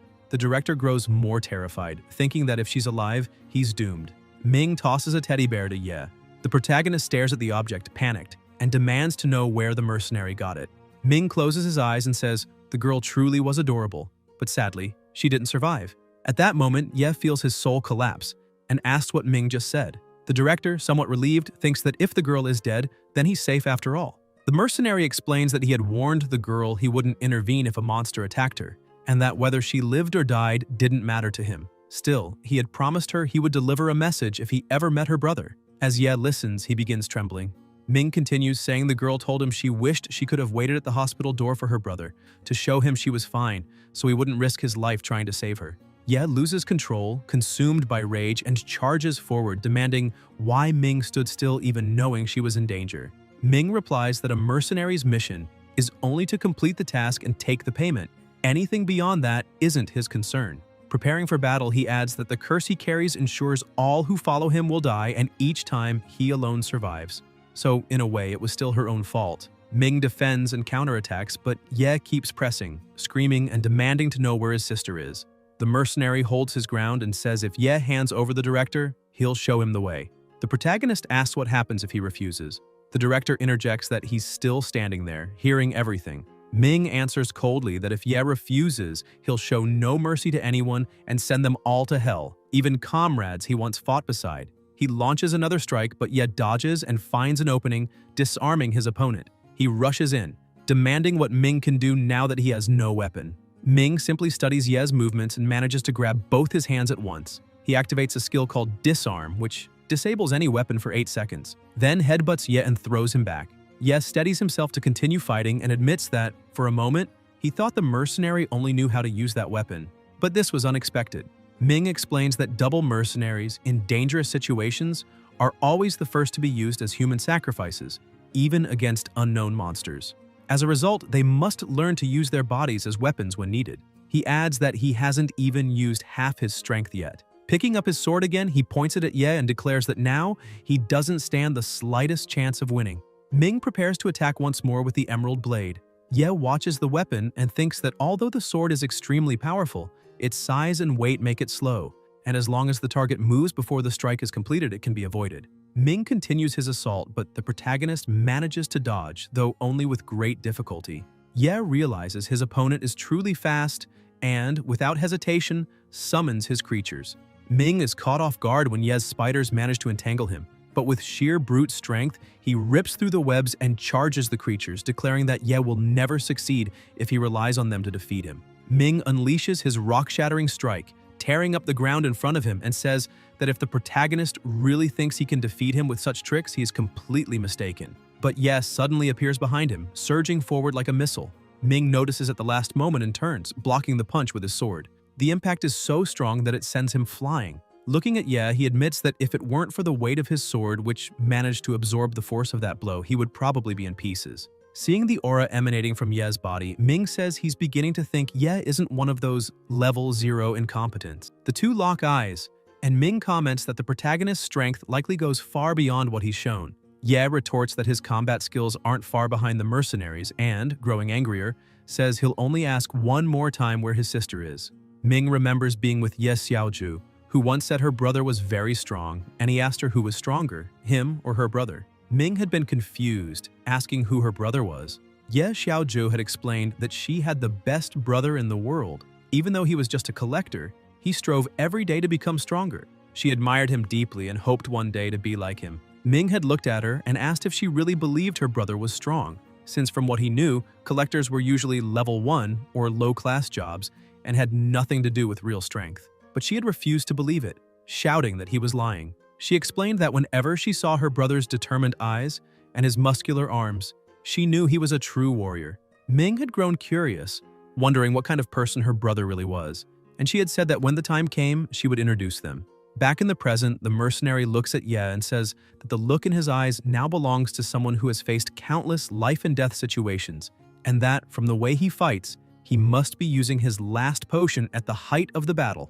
Ming studies him carefully, thinking he can see Ye's basic attributes, his health bar, and that he is categorized as a double swordsman. However, his HP isn't very high if Ming stacks his berserker bonus damage and lands a critical strike on a weak point. He could probably kill Ye in just 3 blows. But even as he assesses this, he realizes Ye is different from the other class changers he's fought before. Ye wears no armor, and besides the sword in his hands, carries nothing else. The mercenary lunges with full force. Ye focuses entirely on his offense, leaving no room for defense, because that seems to be his fighting style, full-body assault. Ming goes for the first strike, but Ye dodges and with a swift movement slips behind him. But that's exactly what Ming wanted from the start. He whirls around with his berserker mode active, laughing as he prepares to strike. Ye realizes it and thinks that Ming truly reacts fast, but he activates his soul impulse skill. With this burst of speed, he counters before Ming's strike lands, moving faster than before. Ye lands a critical hit, then another lucky critical, and even inflicts a grievous wound. He notices, however, that Ming isn't dodging, as if he doesn't care about being hit, which is strange. Ming quickly turns and the wound on his neck heals instantly. Ye is stunned, wondering what's happening. Ming charges again with everything he's got, but Ye counters with his collector's skill. Even so, Ming, still in berserker mode, grabs one of Ye's hands and channels all his strength with the other, catching him off guard. He slams Ye into his own skill, causing a massive explosion at the site. Ye emerges unscathed. The mercenary explains that his trait prevents him from dying to ordinary attacks, Ye asks if he's immortal, and Ming replies that the abyss is full of existences beyond current human comprehension, professions, skills, attributes, equipment, curses, even unique divine punishments that one must endure in pursuit of power. For even with the fear of death, people cannot resist the temptation of walking the line between life and death, reaching for treasures that were never theirs, and then claiming them as their own, refusing to leave them for anyone else. That's when the gods notice them, perhaps out of amusement or simply to erase that person's future altogether. Ming starts laughing and says that even so, he can still obtain the power he desires. His body begins to decompose in a strange way, and he adds that no one warned this person that along with eternity they would also strip away all their most precious possessions. Ye grows confused and says maybe he isn't immortal after all, but rather undead.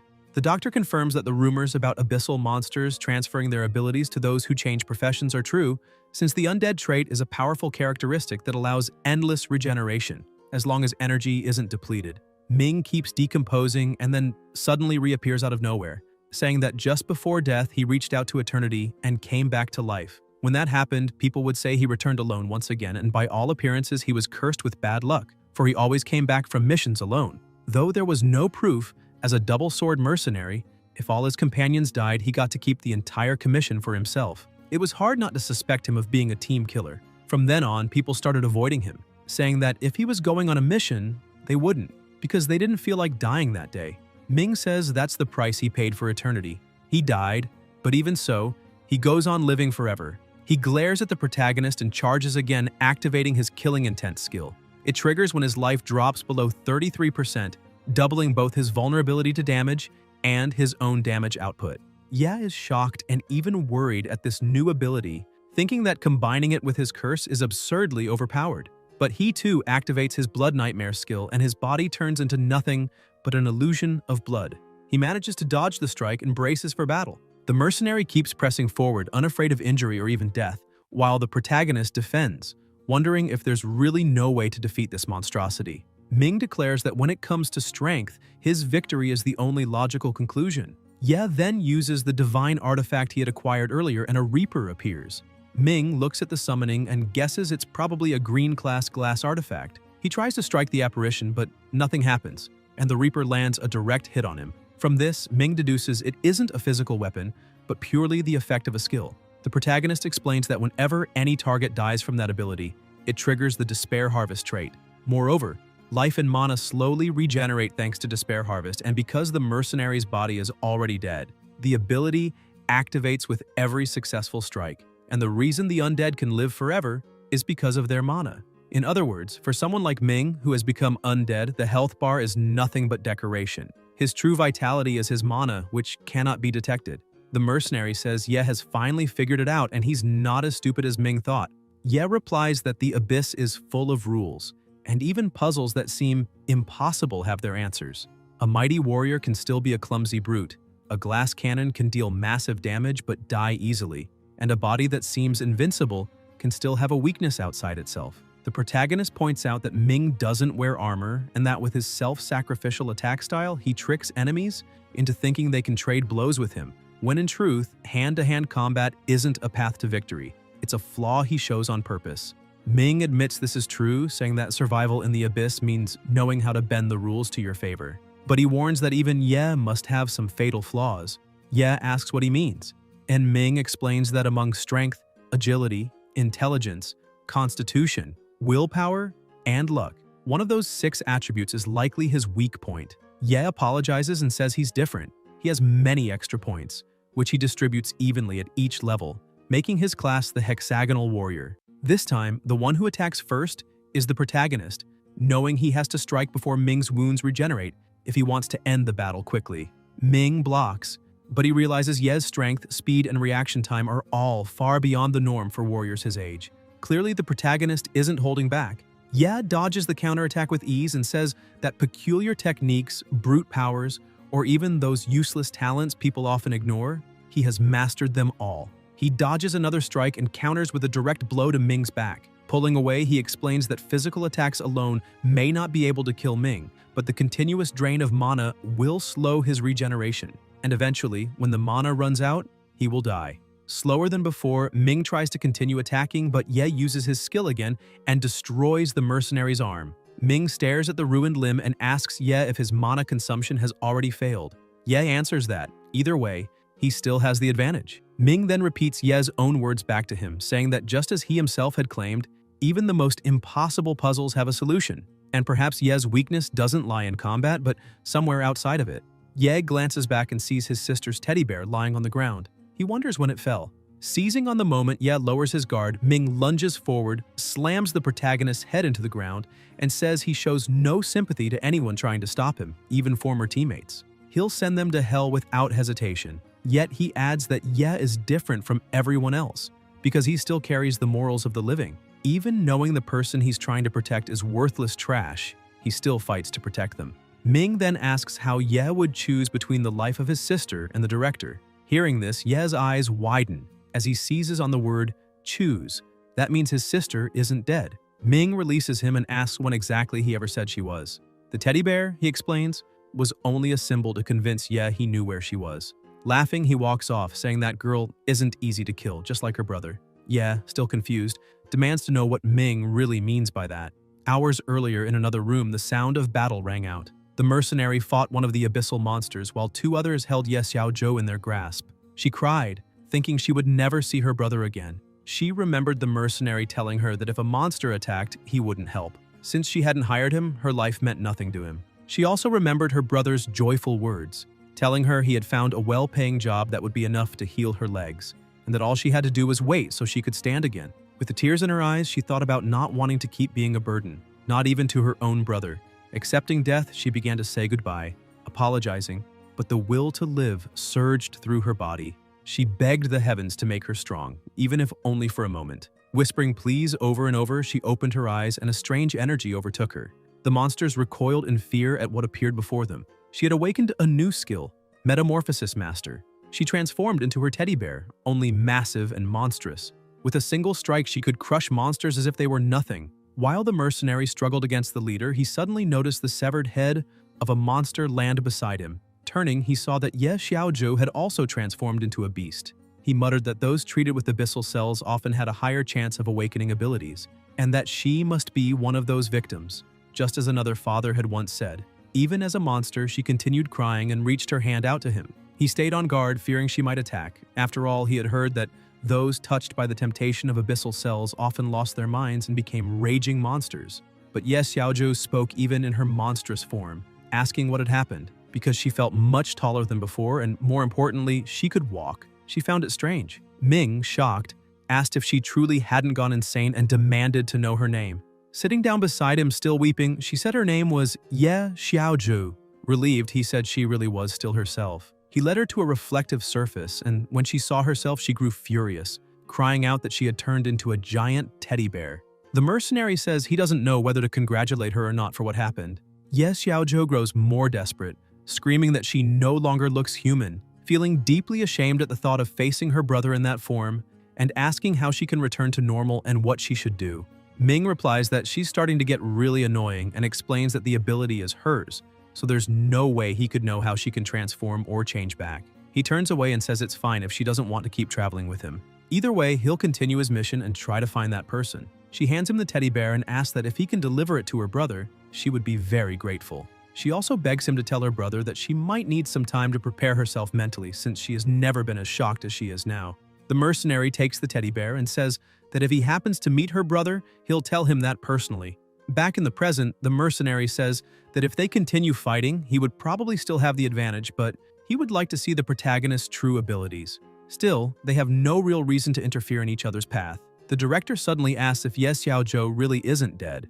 The protagonist is still stunned by the doctor's unusual interest in his sister. Ming takes a deep breath and says that specifically, the doctor standing behind Ye is the one responsible for the dangerous situation his sister is in right now, because it was thanks to him that the abyss appeared. Some time ago, the girl's father spoke with Ming, saying that was the only plan he had left. He held the key tightly in his hand and explained that by using it to open any portal, all the power of the abyss would spread through the laboratory. But he made it clear that he needed to be sure a rescue team would come looking for Qingshan, ensuring that he would remain trapped inside forever, body and soul. Still consumed by anger, the father swore he would sink that idiot's research, and make him pay for the pain he had caused his daughter. He asked Ming if he understood the consequences he would face. The mercenary answered yes, because for him, nothing changed. The doctor, overhearing the conversation, asked if they were talking about Lin Shuyan, since they had already arranged a compensation plan for her and had dealt with her father. Qingshan sneered and said the girl was nothing but useless trash, spending more than she could afford and knowing nothing about maximizing profit. The protagonist grew irritated and asked if that meant his sister too was.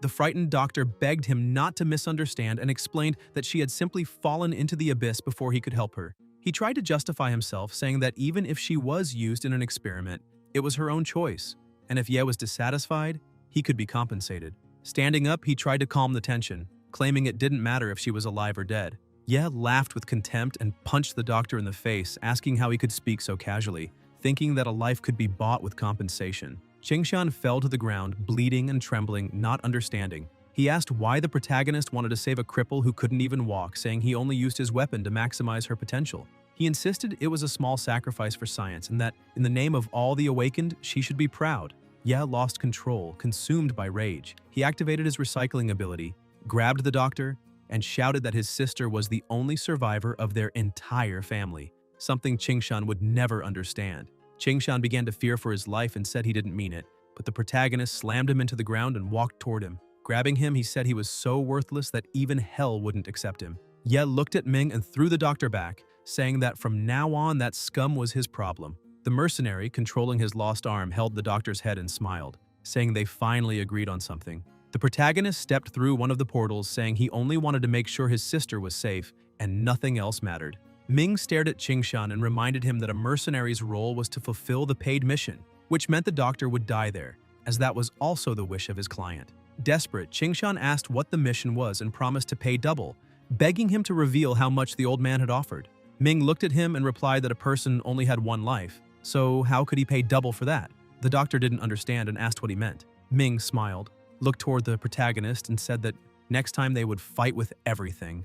As Ye moved away, the doctor's screams echoed. Crossing the portal, his sister, still in the form of a teddy bear, appeared and asked if it was really him. Ye confirmed, apologized, and said he was sorry for taking so long. Xiao Zhou began trembling and answered that it was okay, that she should be the one apologizing for always dragging her brother into trouble. Even though she didn't want him to take risks, she confessed she wanted him always by her side. Crying, she heard her brother say everything was fine. There were no more monsters and she was safe. But Xiao Zhou denied it, saying he was wrong because there was still a monster right in front of him, and admitted that now she herself was that monster. In tears, she confessed that she had always hidden behind him, asking him to protect her forever, while at the same time hating herself for being like that. She said that even if she couldn't be a heroine like him, at least she could stand without the chair and no longer be a burden. She apologized again for having turned into something strange. Ye took a deep breath, approached, held his sister's hand and said that those people might look human, but inside they were no different from monsters. So even if someone looked like a monster on the outside, they could still have the heart of a little doll. Xiao Zhou was surprised and asked if he was referring to her. Ye laughed and confirmed, saying he dealt with monsters almost every day and knew very well what a monster was, so he could state with certainty that she was not one. He noticed something, looked to the side, and remarked that it seemed his sister had become quite strong, asking if it was her who had done that. Xiao Zhou stood up, excited and confirmed, explaining that when she transformed, she ended up defeating them all. Ye feigned surprise and asked if it was with a single punch, emphasizing that she was really strong. Relieved, feeling pure and accepted after being treated kindly by her brother, the girl's body began to shine until suddenly she returned to human form and fell sitting on the ground. Confused, she asked what was happening and how she had returned to normal. Ye approached and explained that spells required mana, and when it ran out, the effect faded, revealing the original form. He assured her she was not a monster, only had an ability. When she took the bear form, she could walk freely, as that was the power of the shapeshifter class. He smiled and congratulated her, saying that now she too had the Abyss's abilities and could manage on her own. Xiao Zhou's eyes sparkled, and excitedly she asked if that was really true, wanting to know if she could now be like him. Ye put her back in the wheelchair and said no, because he would not allow her to take risks. Surprised, she changed the subject and asked if he had met anyone while he was there. Ye asked who she meant, and she tried to imitate the mercenary, saying he looked a lot like her brother. Laughing, she said the man had mentioned wanting to meet him because of the similarities between them. Ye asked if she was serious, but Xiao Zhou insisted, repeating the phrase the mercenary had said, "He must be just as hard to kill as I am." The two went together toward the portal, and Ye remarked that maybe he wouldn't be friends with someone like that. The next day, Ye slept peacefully until the sound of his phone woke him. He answered and heard a voice complaining about not having seen him for 2 days since the job at the public market. The person grumbled, saying the boss had commented that Ye had decided to work alone with only that blood guy, and asked how he had the nerve to do that. Ye got up and apologized to his uncle, explaining that he was desperate for money and needed something with faster returns. His uncle asked if he was still collecting, and Ye confirmed, saying he was still a collector. The man shouted, saying Ye was still young and inexperienced, and that worried him. However, since Ye had found a new job, he said he could feel more at ease, but warned him to be careful, reminding him that his sister still needed him. Ye replied that he understood and thanked him for the concern. Suddenly, the phone rang again and a notification surprised Ye.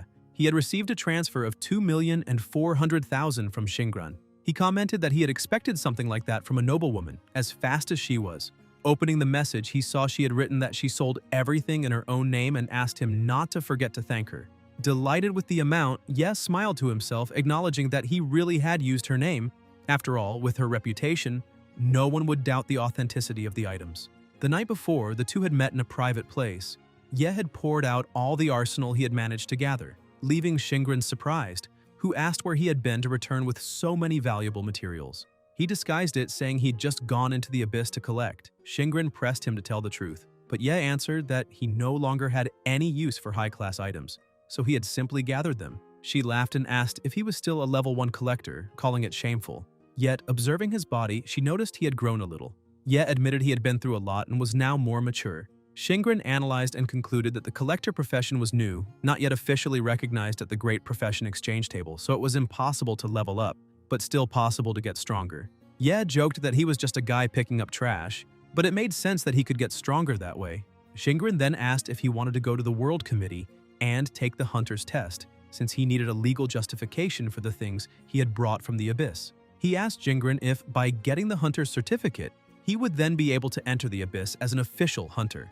Shingrun confirmed and explained that, until now, he had been sneaking in illegally and could be arrested if caught. She emphasized that the test was meant to persuade the instructor and convince him that, even as just level 1, he deserved to be recognized as a hunter. With a smile, she added that she truly believed in his ability and suggested recommending him to ensure his success.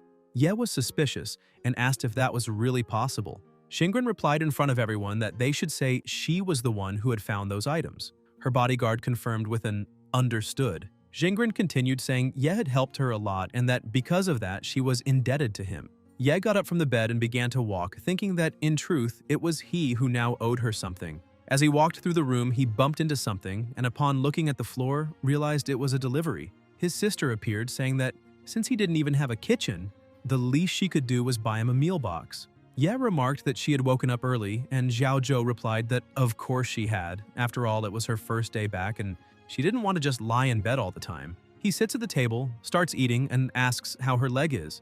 Xiao Zhou explains that since the previous night, her body has been changing little by little, and now she can move, standing up from the chair.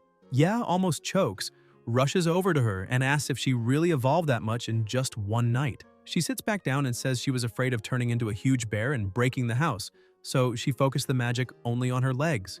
Ye scolds her, saying she doesn't need to rush so much and shouldn't push herself for nothing. Xiao Zhou says she understands and promises to be careful, believing that soon she'll be able to stand for real, assuring him she isn't forcing herself beyond her limits.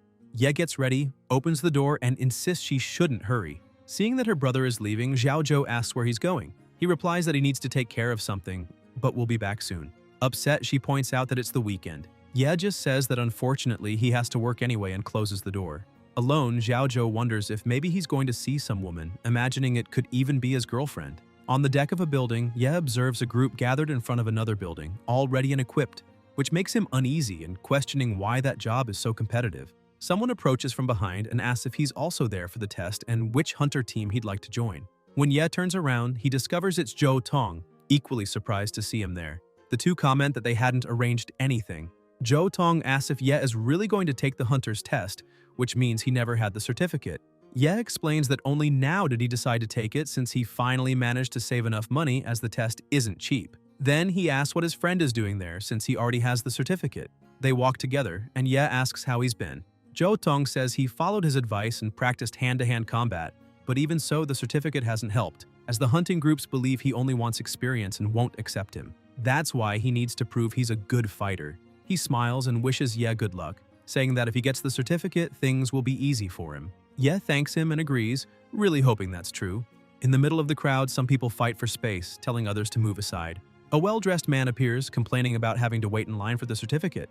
Two men clear the way by shouting, asking if the others know who he is, declaring that he's their boss and that he awakened a divine job.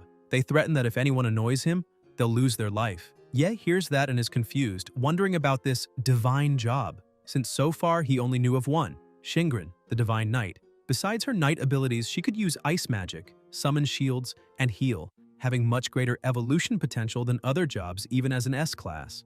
Ye comments to himself that he'll be registered right after that man. Jo Tong, annoyed, asks why that guy walks around with his chin up when he just got lucky. The man, as always, causes trouble. He goes to one of the workers there and demands the certificate immediately. The person takes a deep breath and asks what certificate he's talking about. The man arrogantly replies that he's God's chosen, so obviously not a clerk's certificate, but rather the all-in-one certificate. People farther back mutter that he's crazy for asking for such a certificate, but someone points out that since he's the chosen one, it makes sense for him to want to meet all requirements at once. His bootlickers start shouting, asking what the others are looking at, saying their boss is incredible while everyone else is trash.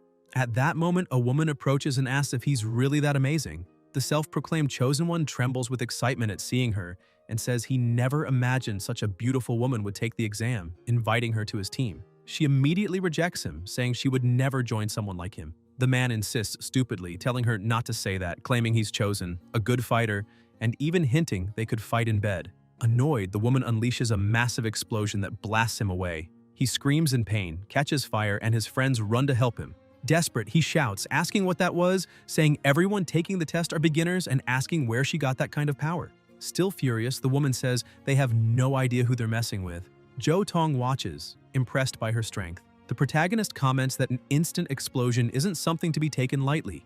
The woman keeps mocking, calling the chosen one trash, and saying that just by looking at his filthy face, it's obvious he can't be what he claims.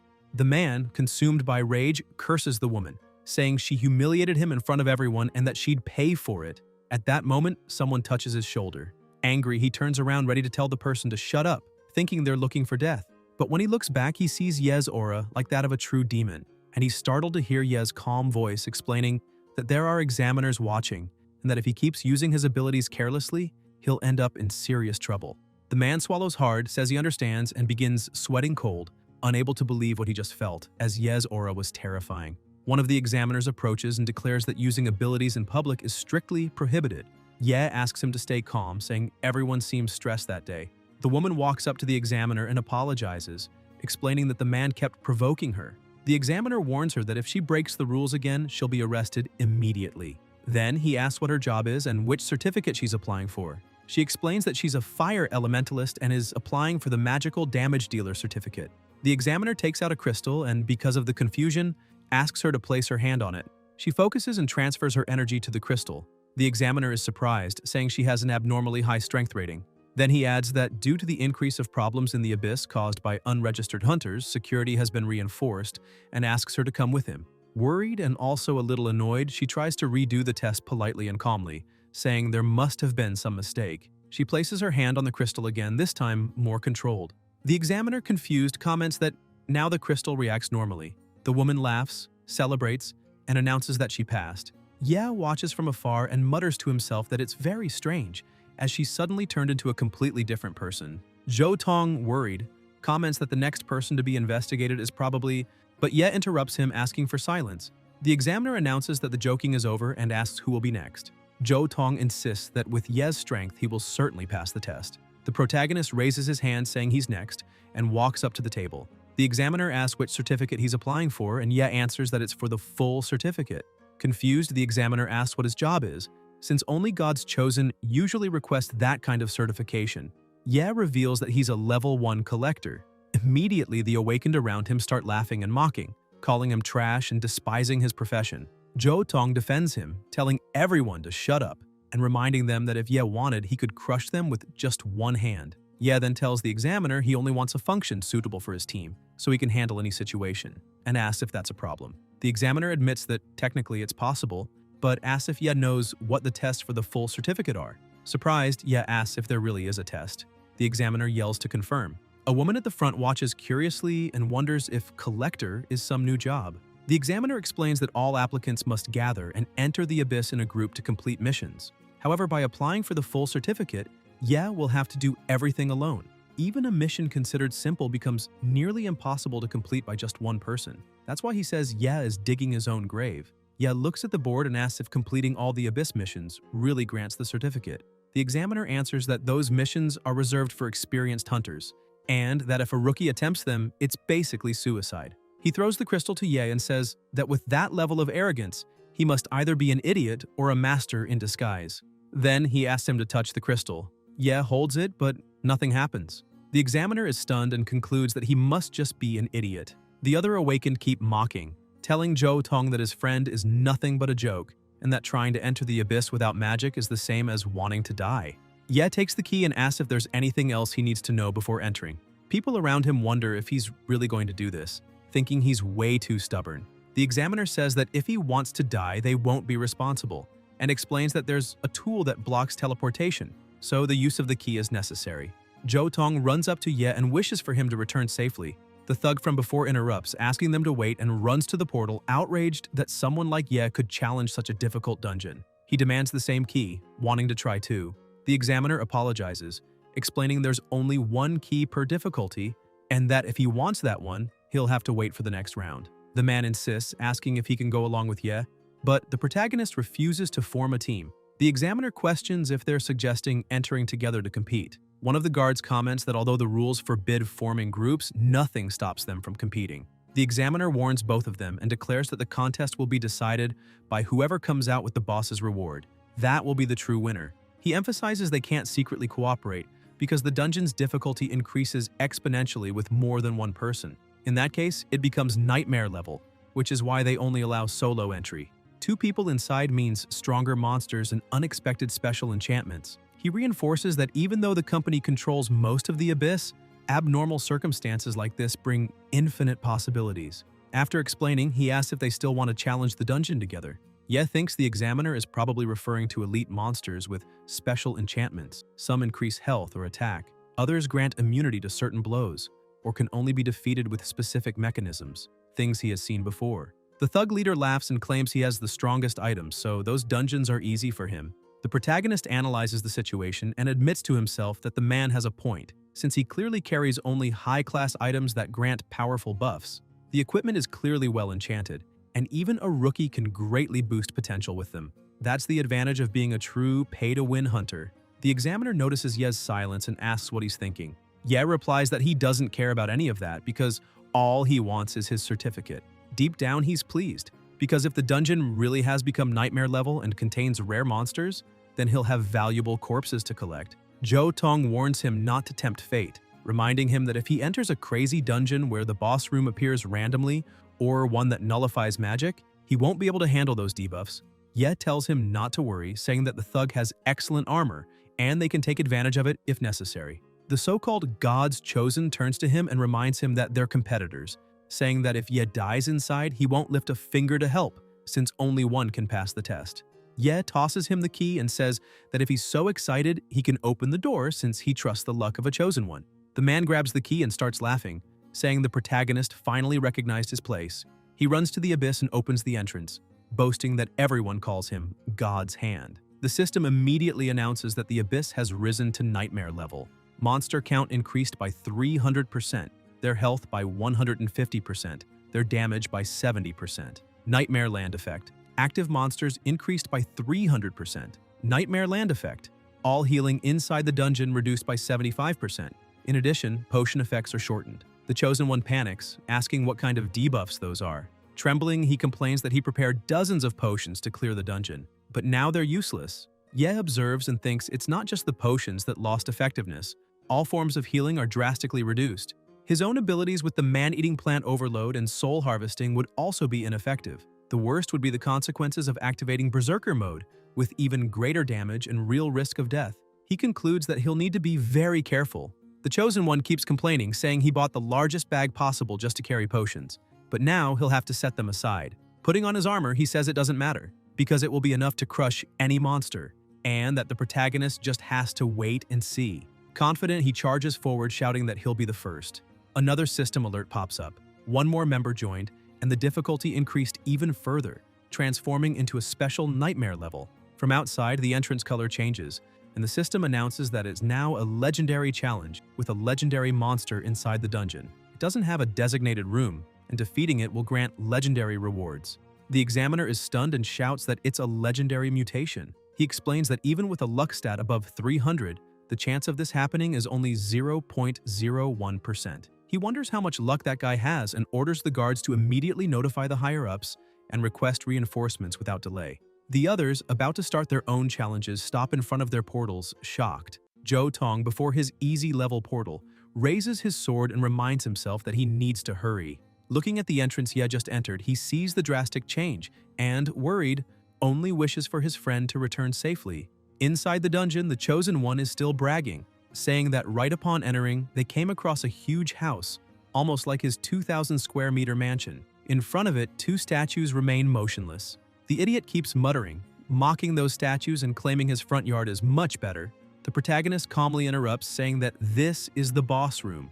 The God's Chosen keeps his arrogant posture, asking what Ye is talking about, since they had barely entered the abyss and were already facing the boss room. The two statues begin to move, and the system announces Immortals, extremely fast attacks capable of causing permanent bleeding, along with overwhelming strength. Ye braces himself for battle, thinking this was obvious. After all, statues like these carry all four attributes of a nightmare-level dungeon, making them incredibly hard to face. He quickly reasons he could summon his spiders to the front to draw aggro and then use his speed advantage to move from behind. Knights of Purity have heavy armor in the front, but their weakness lies in the back. That's why he cannot activate Berserker mode now. He needs to aim directly at their vulnerabilities. Ye focuses on summoning his spiders, but the God's Chosen interrupts, ruining his plan. The man charges forward, yelling that the statues must die, calling them trash, and making it clear he won't let Ye claim the boss reward. He leaps toward the statues, boasting that he'll show why he's called the Crushing King. Ye watches and thinks that at this rate, that fool is already done for. One statue reacts immediately. It swings violently, hitting the Chosen squarely and smashing him against the ground with brutal force. Trembling in pain, he complains that the statues hit way too hard, thinking they'd go easy since it was only the start. Ye notes his state and realizes the armor seems to be accumulating defense. But even so, it's a miracle it didn't break after the impact. Suddenly, Ye feels killing intent behind him. Turning, he sees the other statue already moving, targeting his back. He dodges quickly but realizes the statue is now fully focused on him, shattering his initial strategy. He leaps to counterattack, but the statue tracks his movement, striking even while he's airborne. Ye keeps dodging, but the statue accelerates. Its blows almost impossible to evade. As he evades, he remembers the system's warning. The Knights of Purity's attacks cause permanent bleeding, meaning even the smallest cut here could be fatal. While Ye fights, the Chosen starts getting hit by falling rocks caused by the clash. He yells in protest, asking why he's being struck if the statue is fighting Ye. The protagonist shouts back that the Knight of Purity doesn't care about that, and if he doesn't want to get hit, he should hide in a corner. Outraged, the man yells, "How dare Ye call him a burden?" claiming he just slipped.